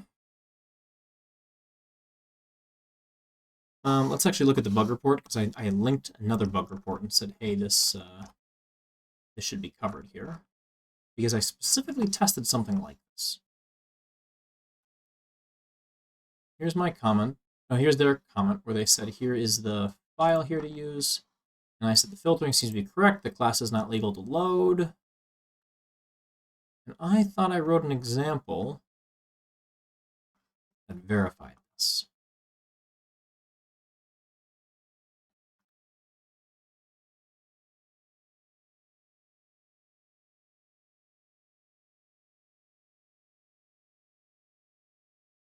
I don't think I can copy out of this. I think that's one of the irritations of how this little pop-up thing works.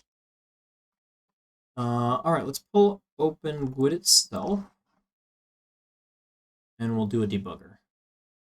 Figure out what's going on here.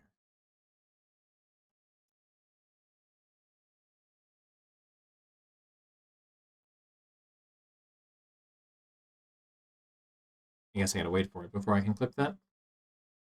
We'll wait a little longer.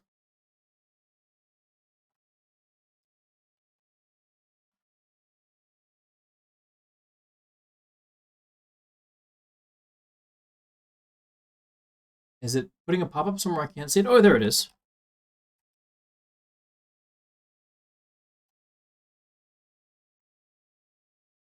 And it really mangled the copy-paste. It just put it on one big line. Awesome. Let's grab the original one that the bug author gave us. We'll test that instead.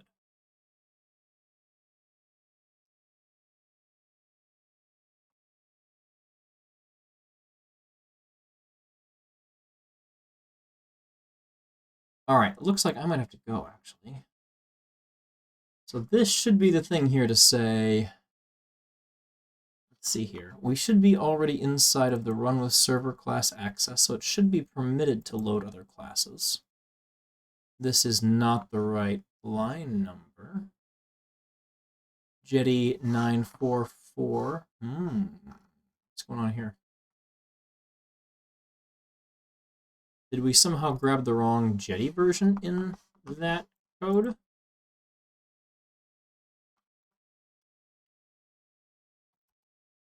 What do we call it? Jetty demo?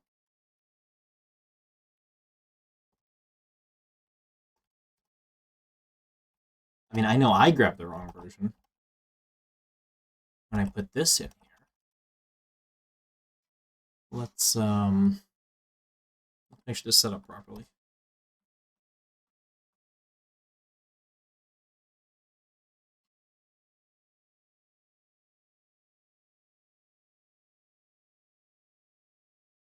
See, that says WebSocket library.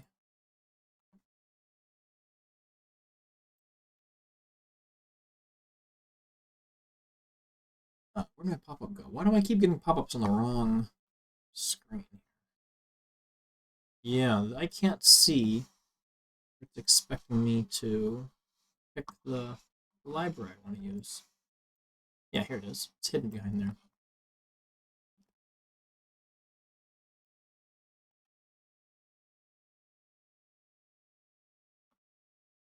Nine, 444, 2021. Right? I thought we were something slightly newer than that, though. Let's double check that.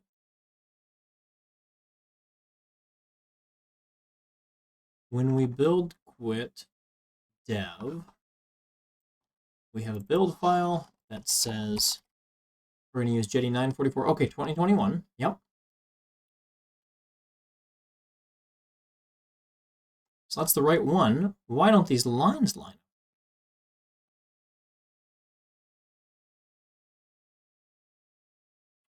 I wonder if somehow the class path is getting mangled here in that plugin. Yeah, I bet that's what's going on.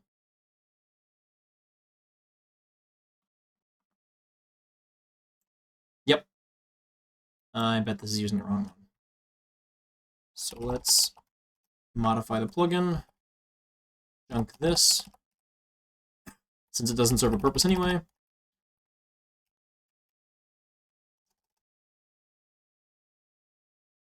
The GWT version, well, the GWT version does match.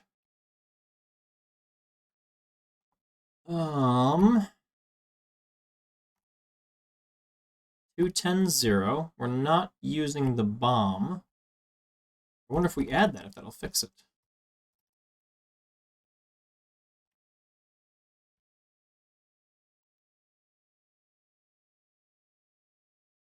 Right? Isn't that the keystroke? No. Let's just do this. I know, it makes me a bad person to not be able to use the tools properly.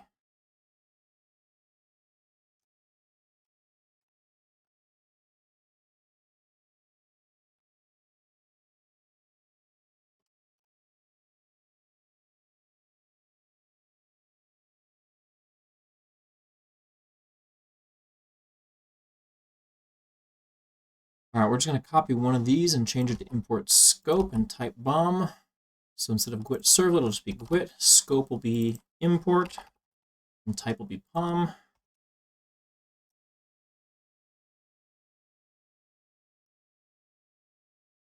That looks right at a quick glance. Let me make sure I didn't leave dev mode running. I did. Oops. What the heck did I do?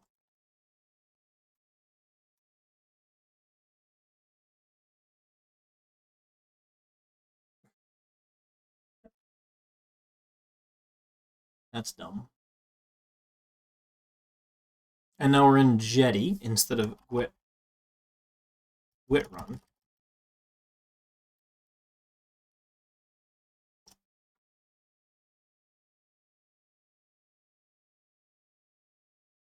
GWT what? Oh, run target, right.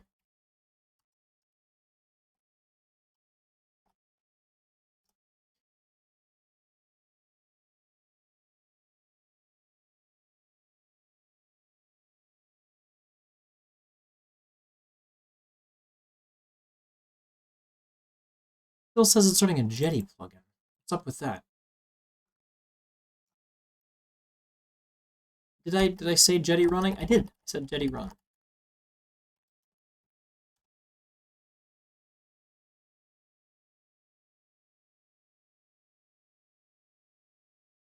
All right, Jetty is still failing. Let's compare the line numbers here real quick.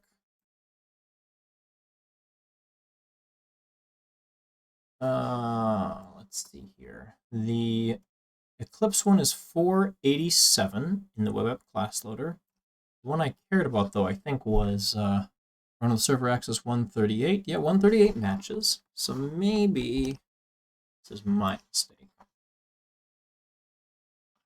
138. The line numbers don't line up. Can we pick a source jar here? It's going to be all of Jetty in one big jar, so we don't have the sources for this. Unless I unpack them in here or something silly like that? No, that would have been helpful. I guess they don't make a Jetty all. Let's pull open Jetty itself, and we'll go grab that tag, and we'll use that to debug.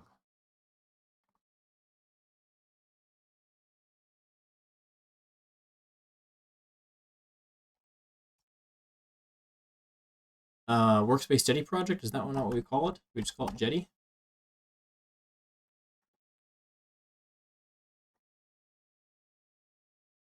Jetty dot project.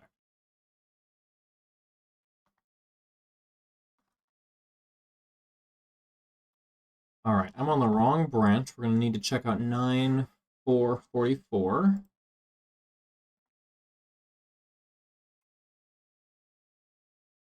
Once it catches up with me.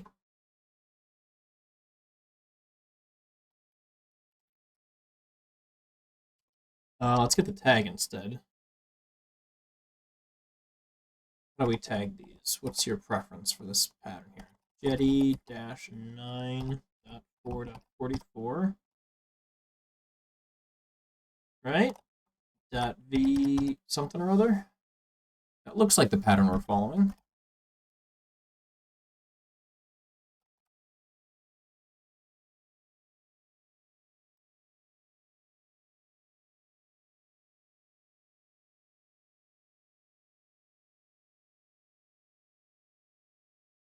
Did I get the version number wrong?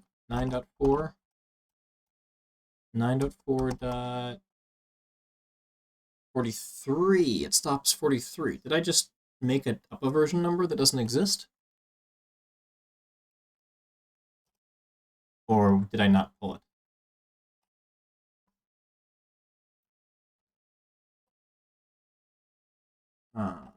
Let's see, GitHub. What's this? Eclipse. Jetty project. And check the tags. 9.4. There's a 45, but there's no 44. Did they delete that or something?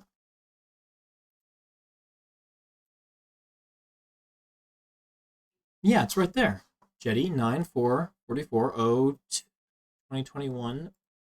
Am I just not fetching tags or something?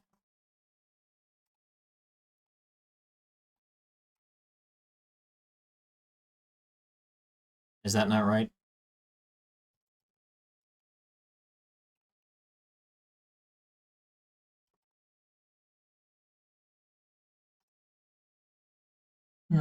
Dash dash tags. I thought it automatically fetched them, yeah.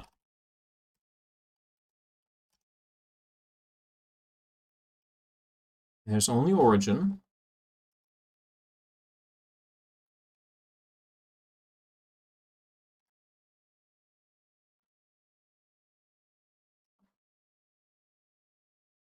All right, it's right here, 944. I'm gonna put it up just off screen so I can read it. The 2021-0927. 9 Jetty-9.4. What on earth?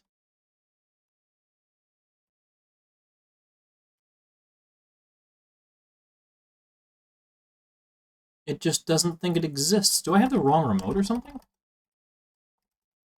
Did I like make my fork and I didn't correctly add upstream?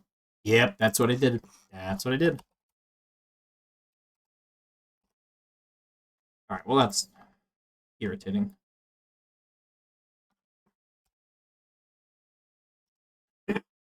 Please stand by while we pull all the other changes. Megabytes and megabytes of them.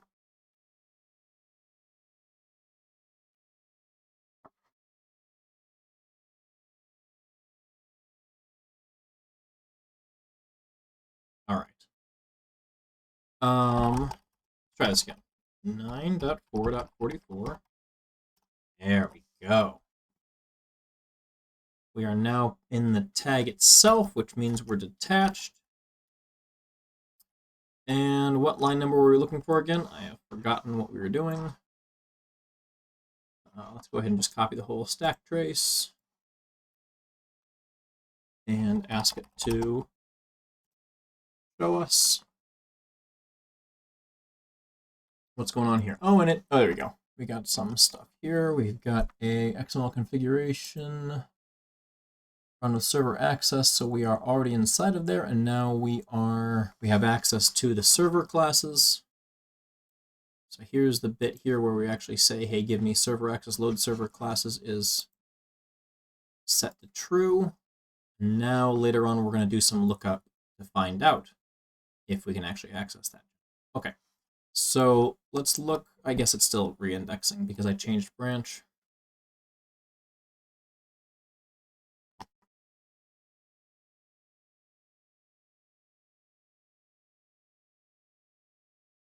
I wish I could click though. That'd be nice, save some time here.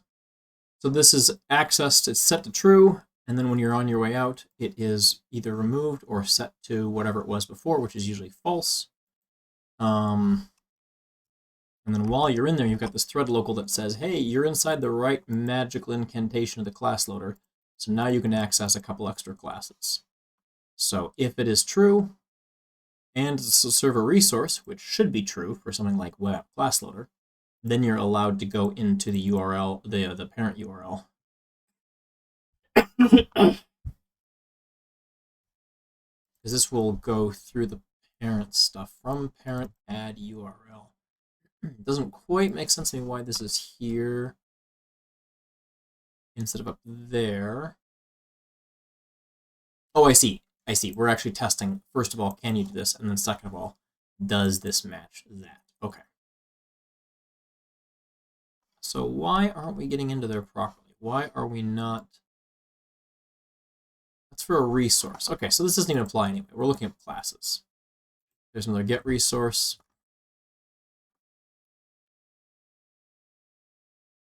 Here's a load class. So use the parent to load a class. If the parent class was null, we throw. Otherwise, we say, hey, was that actually allowed? If it's not a server class, if it's not a server class, we return it. Or if you're allowed to load server classes, we return it. So we want to stop somewhere around here if you are trying to access web app context. The problem is we are up in the superclass implementation of load class, which is actually right here, 487. And then the parent it asked ended up saying, I can't find it, instead of finding the proper class. When you are using the GWT shell Jetty class loader, what do we call that again? Jetty launcher, which is here.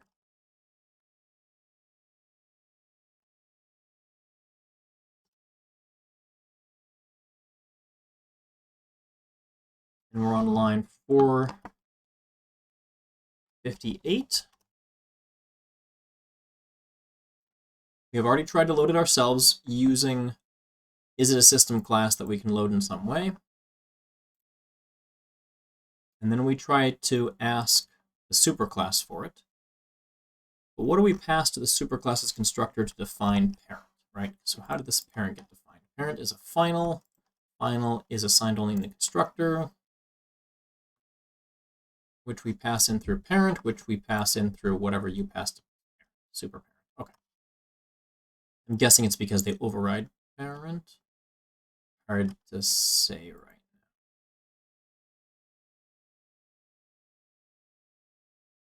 now. Okay. So it's whatever was passed to parent here. So the web app class loader takes two constructors, a class loader parent and a context. But if we look in the Jetty implementation, when it creates its web app context, which is web app context with reload, we always pass this bootstrap only class loader, which can only load JVM classes. We would just use null for the parent class loader, except this makes Jetty unhappy.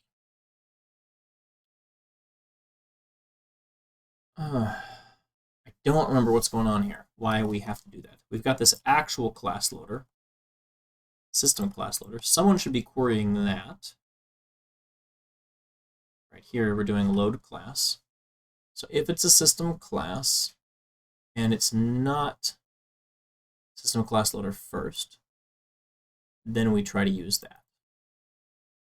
Otherwise, we call super load class. And I changed this. This used to be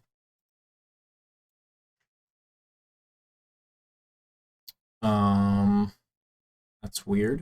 It didn't actually go anywhere. I meant annotate previous. It used to be super find class. And super find class was circumventing some of these checks. Only going through the transformers. We don't want to do any transformers. We wanted to do a load class because the load class call says, okay, grab the lock to load the class and then go and figure out all the ways we could load it and then finish doing the loading. So web app class loader load class, which I think is what we're already looking at in here. Yep. We got into the lock, decided we were supposed to go in here, and then the parent didn't have it because it wasn't a Jetty class. I swore we tested this. Figured it out.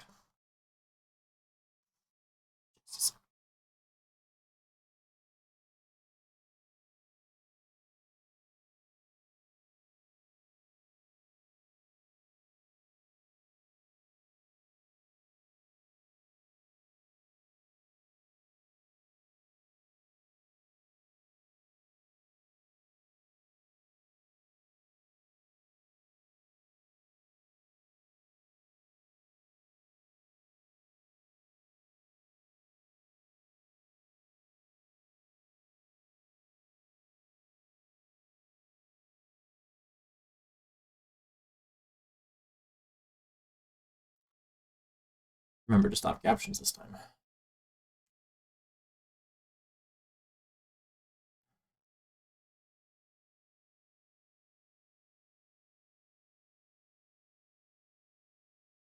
can't imagine that this has changed while I was trying to work up that patch. Yeah, this is years old.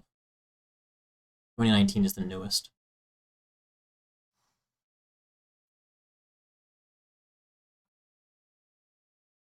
All right, so I've got a note in here saying why I thought this was okay.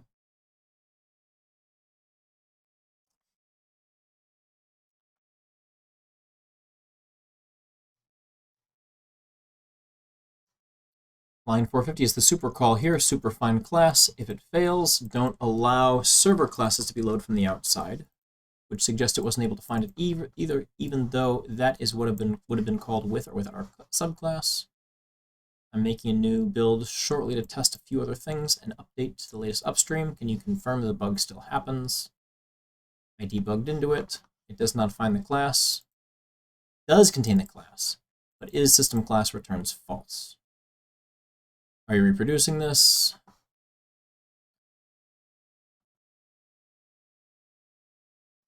And it looks like the Jetty XML file is being read. Do you have some extra Jetty files in your project that aren't part of GWT itself? There's a special check to allow some startup code to be able to access it outside of the server class loader, but it isn't being triggered here. I see two paths to take it.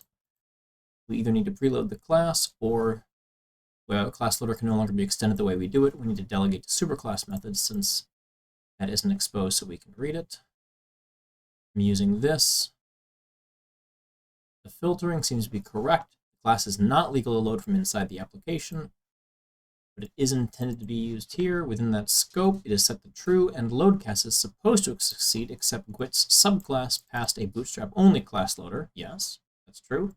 So web app class loader can't find its own classes, and the thread local isn't visible. Otherwise, we could use it to read from the system class loader instead. Had we not passed the isServer check, the later allowed from system class loader check would have matched it. My guess is Jetty is expecting that GWT overrides load class instead of find class, and that's what I changed it to. As the contract for load class is that load class is called first, and only if that fails does find class get called. Find class has transformer logic, but load class is where web class loader does the check if it should permit the class to be loaded in the special case due to being in the lambda above. Then we get distracted. Let me see what commit I did around November 1st. Somewhere between August 4th and November 1st. And see what I think that I fixed around this. So let's go back and look at my long branch for HTML unit. Let's do get follow-up. Oh, wrong project.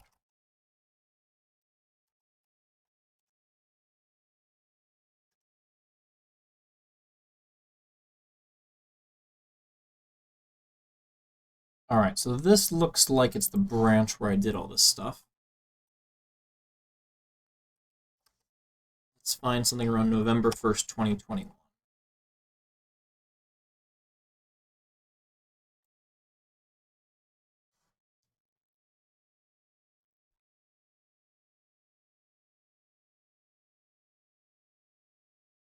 And here's where we said change to load class instead of find class.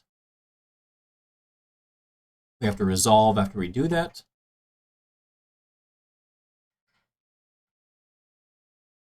If the resolve flag was true.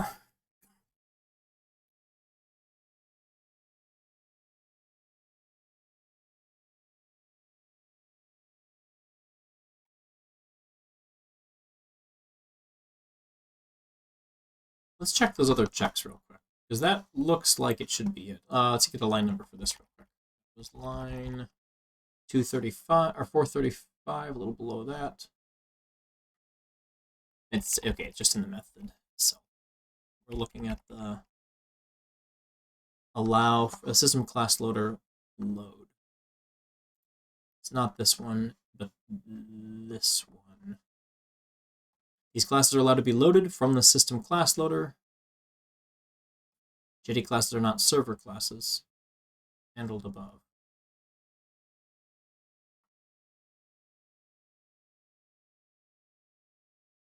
Allowed from system class loaders or Eclipse Jetty. So I guess we're throwing from here, if class is not found and it is a server class, we have to throw. So what's going on? How did this work? He never replied, though, unfortunately. I, somewhere on disk, have that Jetty env file, because I did some testing with this. Let me go scrape my file system real quick.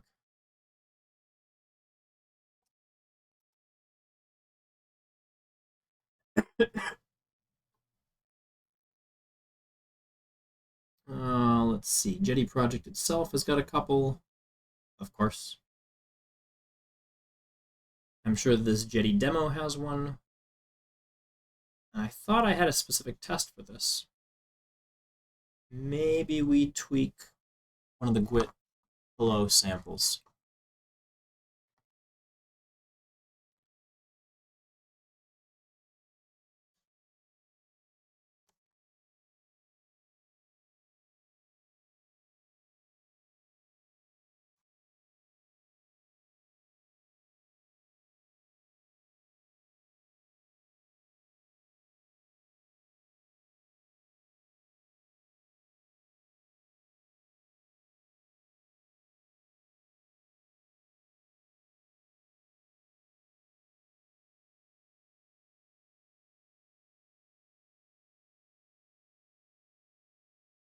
The stack trace is bringing us up through here. 458. We try to do the load class. A class not found is thrown. And then if we determine it to be a server class, we just throw.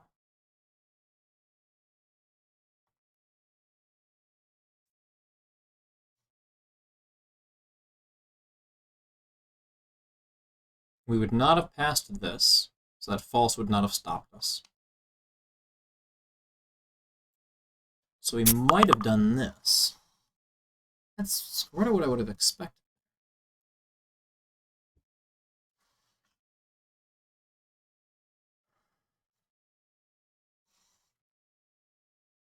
System class loader should be able to pick this up. But if we fail, we just carry on. That makes sense.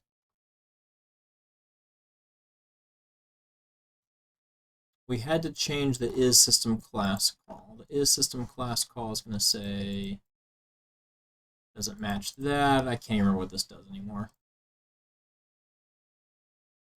But if it is a system class, oh, I see. If it is a system class and we get those from the class path first, then we load it. So we fail that check. And then we fail this check. But load class should have succeeded, and we should have made it safely into here. To return that class from the parent class loader, except the parent class loader has no classes in it.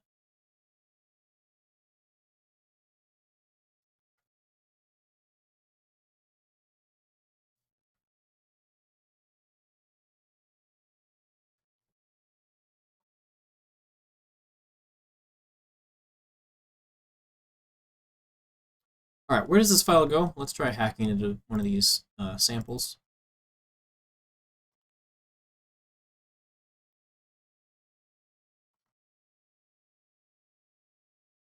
Right in here, I think.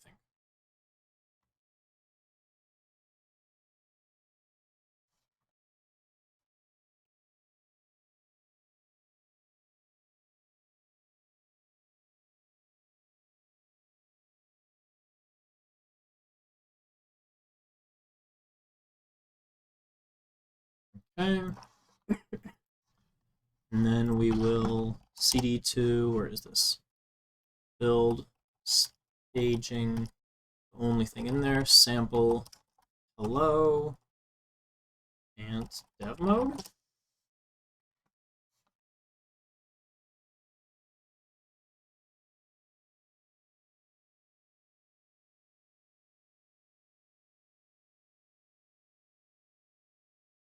I think we're still waiting for Jetty to start up. Yeah, no, it's blown up here too.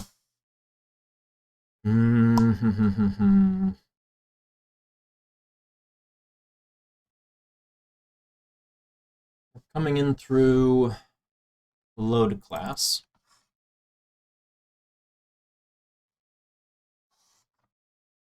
The original error was coming in through find class. Load class hit Jetty's find load class and completely skipped us.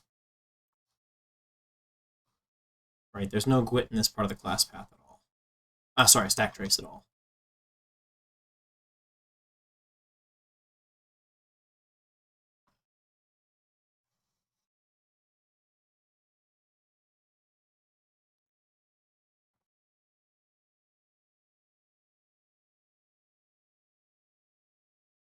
Now, because we're doing load class, we get a shot at it, and we are then delegating. So what was the logic I was going off of here?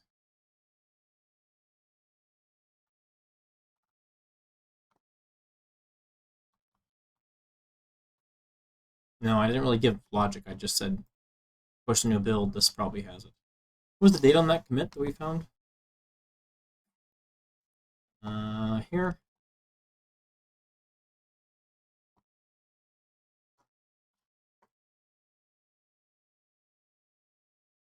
November 1st. Okay, so it was right there. Let's see what was before that.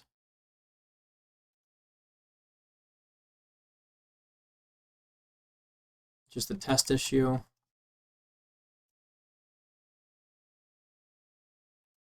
Make sure we use our own build. I'm sure that's really it here, because that's back to October 14th.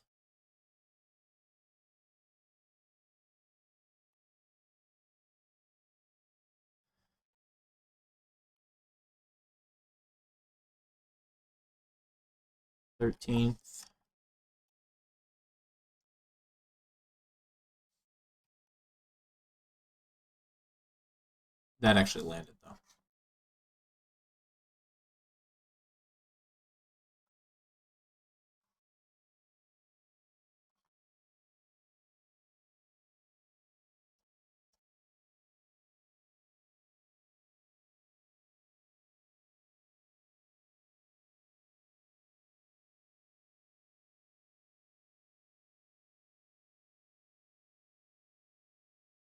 From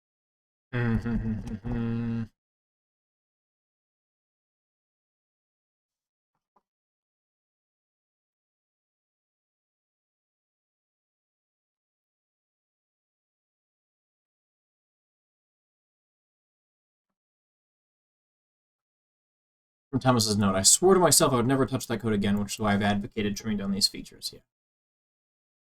The right answer in your case is to stop using embedded server or use a real Jetty or Tomcat or whatever, along with code server, where dev mode's no server feature mode.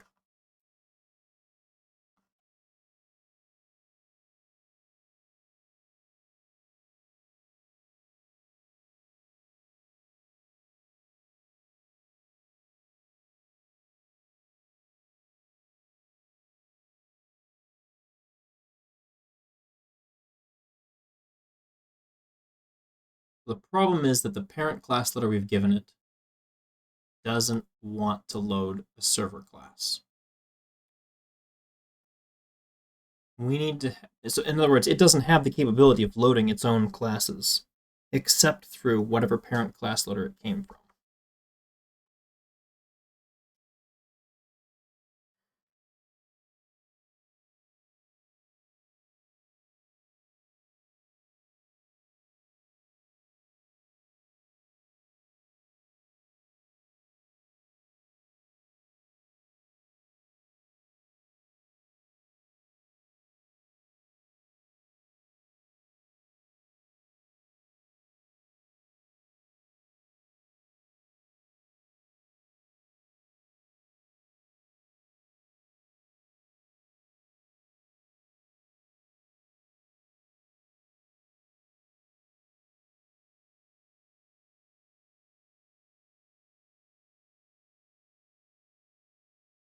We want to qualify this check here and say, no, never mind, we'll use the system class loader anyway.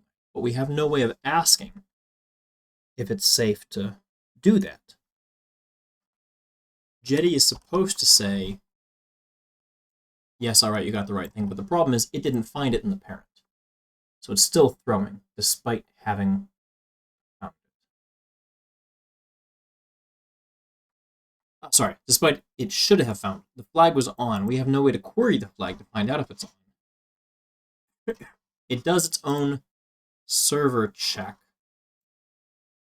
But the problem is it's using the wrong parent. We can't give it a different parent, otherwise it could load anything from client class paths, and we don't want it to do that. We only want it to load from the class path we give it.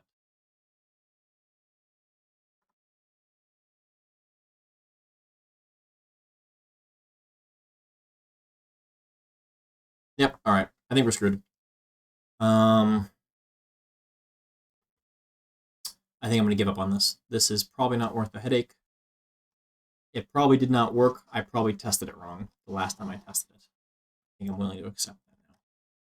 I think the user has also got a better way to do it. I'm afraid to restructure our app. Getting rid of Jetty env or Jetty Web XML would be easier to achieve.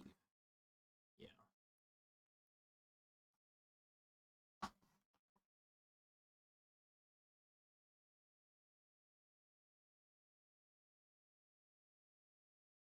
It's not a system class, so it would not have passed the system class check. We do other later server checks. No, we don't. We don't do any other server checks. In this method, anyway. Other methods do it. Find resource, for example.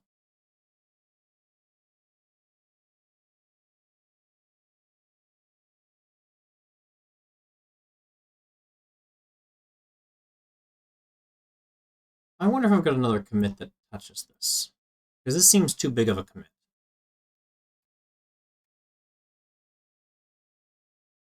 Let's do this.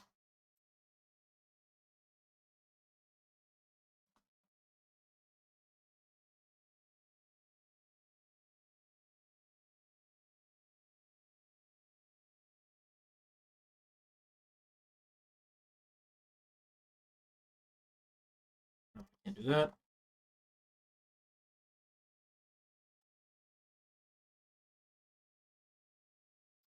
Doing something dumb here. Oh, there is a problem. So I've got a bunch of older commits that are doing this. Draft that overriding load class instead of this. So that looks like it here. Yeah, that does seem to be the commit. I only changed that.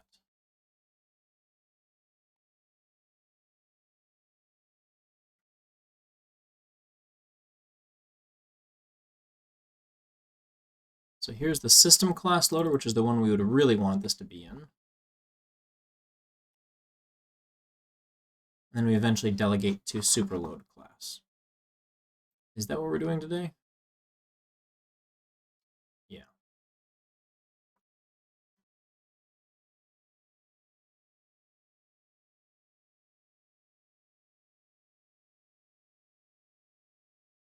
I mean, this is really just don't be dirty like this and build Jetty into your app, but whatever. All right, that is a pull request in progress. We're just waiting for it to understand review there. CSP inline script. Someone's already got a patch for that too, I think. This is an ongoing discussion. This has got a patch up. I'm waiting for someone to review and try it out. This, I think we're going to go... Okay. No, we're not going to close this. We just agree that this is... It has a workaround.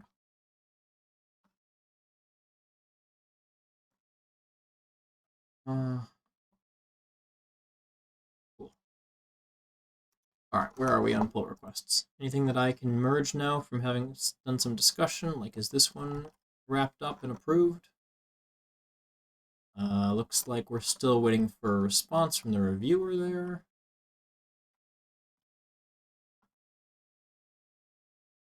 This one has had a response, but waiting for reviewer to come back and make a decision. With the patch applied, I was able to verify there are no more. Yeah, okay, that's too old. We need something newer. Java 9 support for doc tool. This is ostensibly ready to go. I'm just waiting for someone to approve it. All right, well, I think I probably got to get upstairs and get the evening going here. Java 8 tests are probably the next important thing to hit here. Because this code doesn't even compile, which is kind of embarrassing. And I'm the one who broke it. There's a couple different pieces that have happened. Let's see here. Let's look at the diff to find out where I touched it last.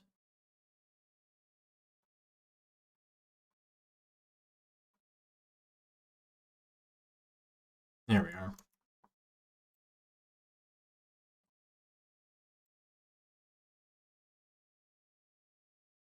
I think I made 2 C's or something like that. 2 classes called C. So let's try to enable this test first of all, because we don't need source level 8 or 9. We need 8.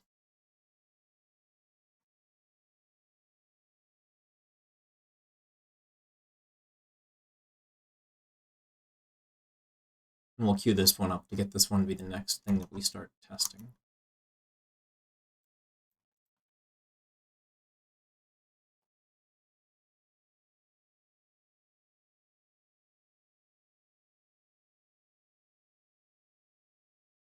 Looks like I don't have in my history the particular incantation to run the test for some reason. Compiler suite, this'll do it.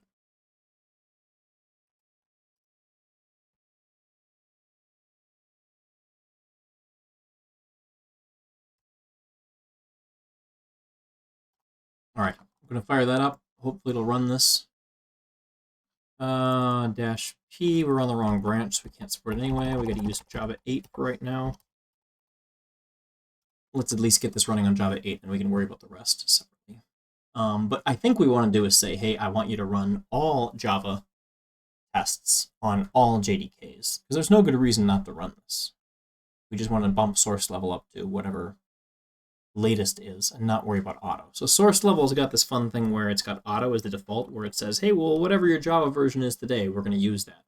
The problem is the parser doesn't work because it used to be that Java was numbered 1.5 for Java 5, 1.8 for Java 8, and now starting with Java 9, we don't number it 1.9, we number it 9. So it is picking up the wrong numbers now with this version compare utility. We need to pay more attention to what is the actual version number. I think it should be like this now. The actual number is like that. Because we need to compare that to whatever the current running version is. Something like that. I'm going to have to test this out, figure out if that's the fix, or if we need to just rewrite this version compare. This version compare might require it always starts with a 1. Doesn't look like it, though. We got one version pattern there. But it only checks the second group. See if they're equal. V2 is longer than V1,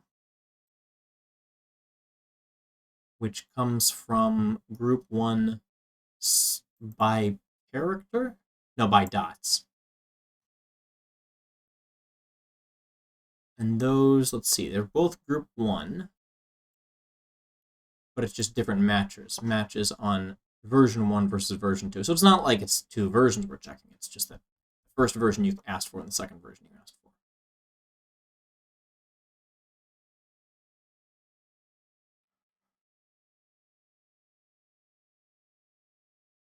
So I guess my question is, why was this done this way to begin with?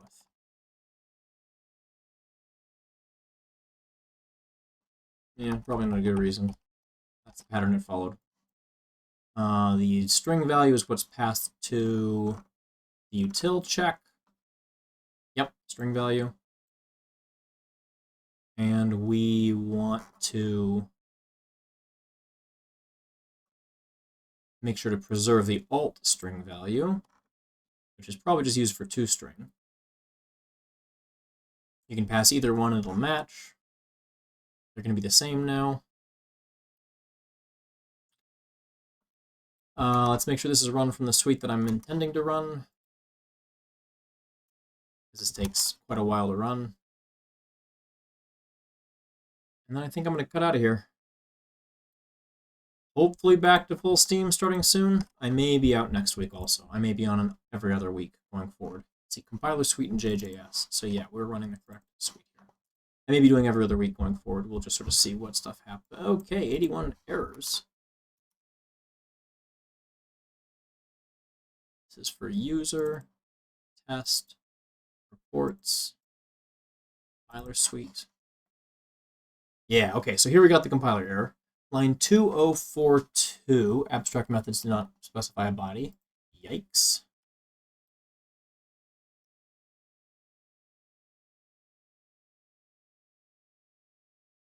So this is a Java 9 feature. And they put it in the Java 8 test. Well, there's your problem.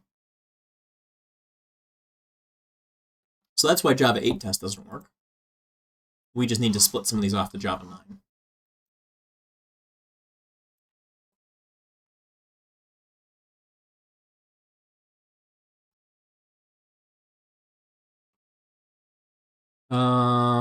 Okay.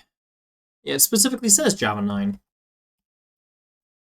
It looks like it's only this junk here, though. The interface, this thing here, hello supplier.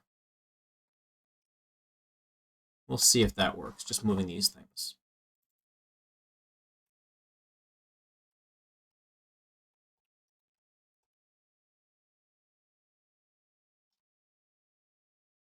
We're going to need to extend the right test case. We're going to need to fix the indentation.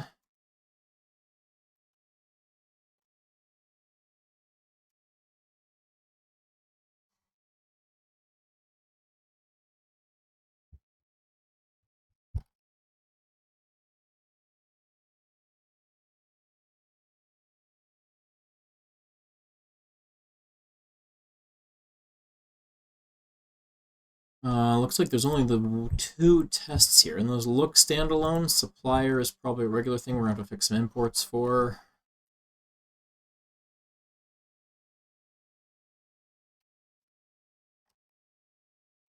All right, we'll go grab supplier. We'll go grab, what else do we need here?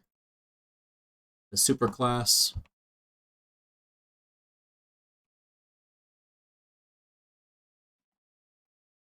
GWT script only.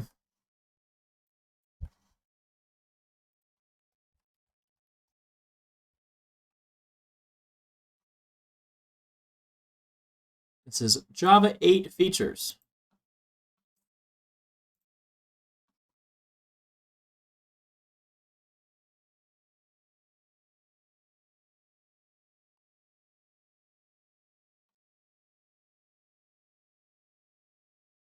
We'll grab supplier. We'll grab GWT script only.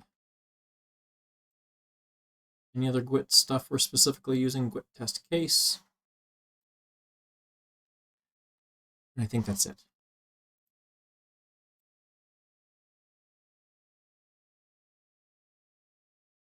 All right. Let's make a matching test in here.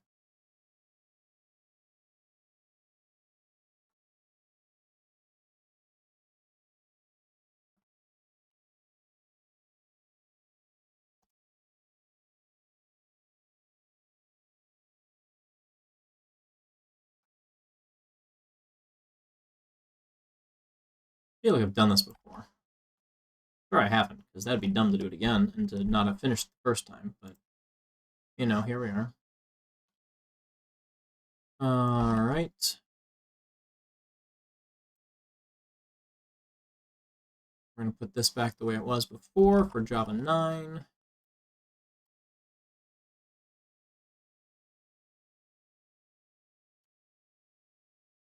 then we need to grab the 2 tests that don't belong.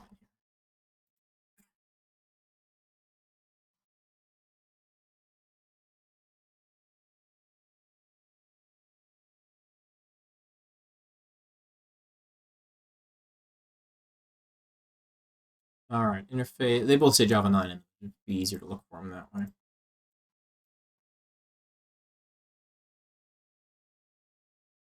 Oh, there's 3.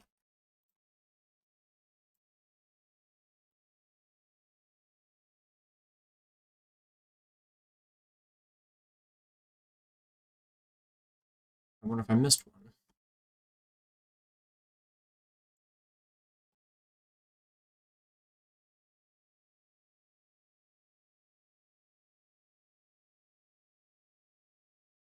Yep, I missed one. It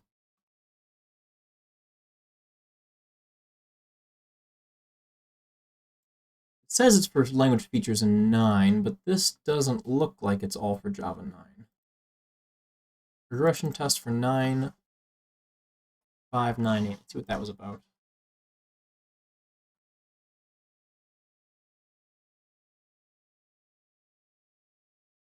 Yeah, that's Java 8 specific. So that really doesn't belong there anyway. We'll go ahead and move the rest of these, and maybe even label them as Java 9, huh? Unless they already are done, in which case, fantastic. We need to put this here first.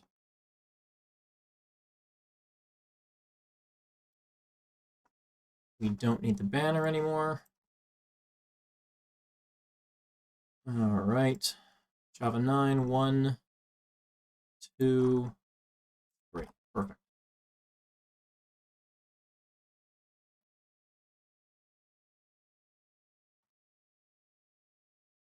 Okay, that looks correct at a glance.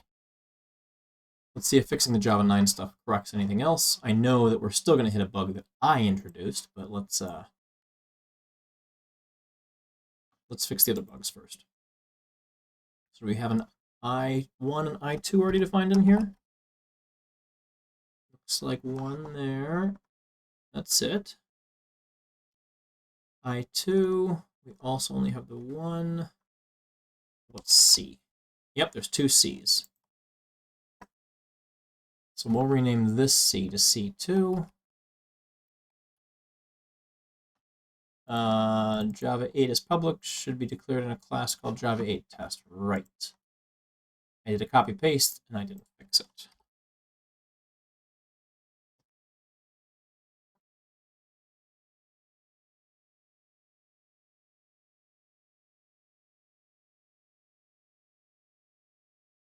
So here's where it says grab the version. This is going to return a string like the number 9 or the number 11 instead of the dotted stuff anymore. 1.4.1. All right, this is going to take a while. I think I'm going to hang up here. Thanks, everybody, for hanging out, and I'll see you in either next week. Maybe I'll hang out with Justin if he's having more RPC problems or wants to talk about linkers. It's unlikely I'll stream myself next week. We'll just sort of see how the week goes. And then otherwise, I'll probably be back the following week. Thanks for hanging out.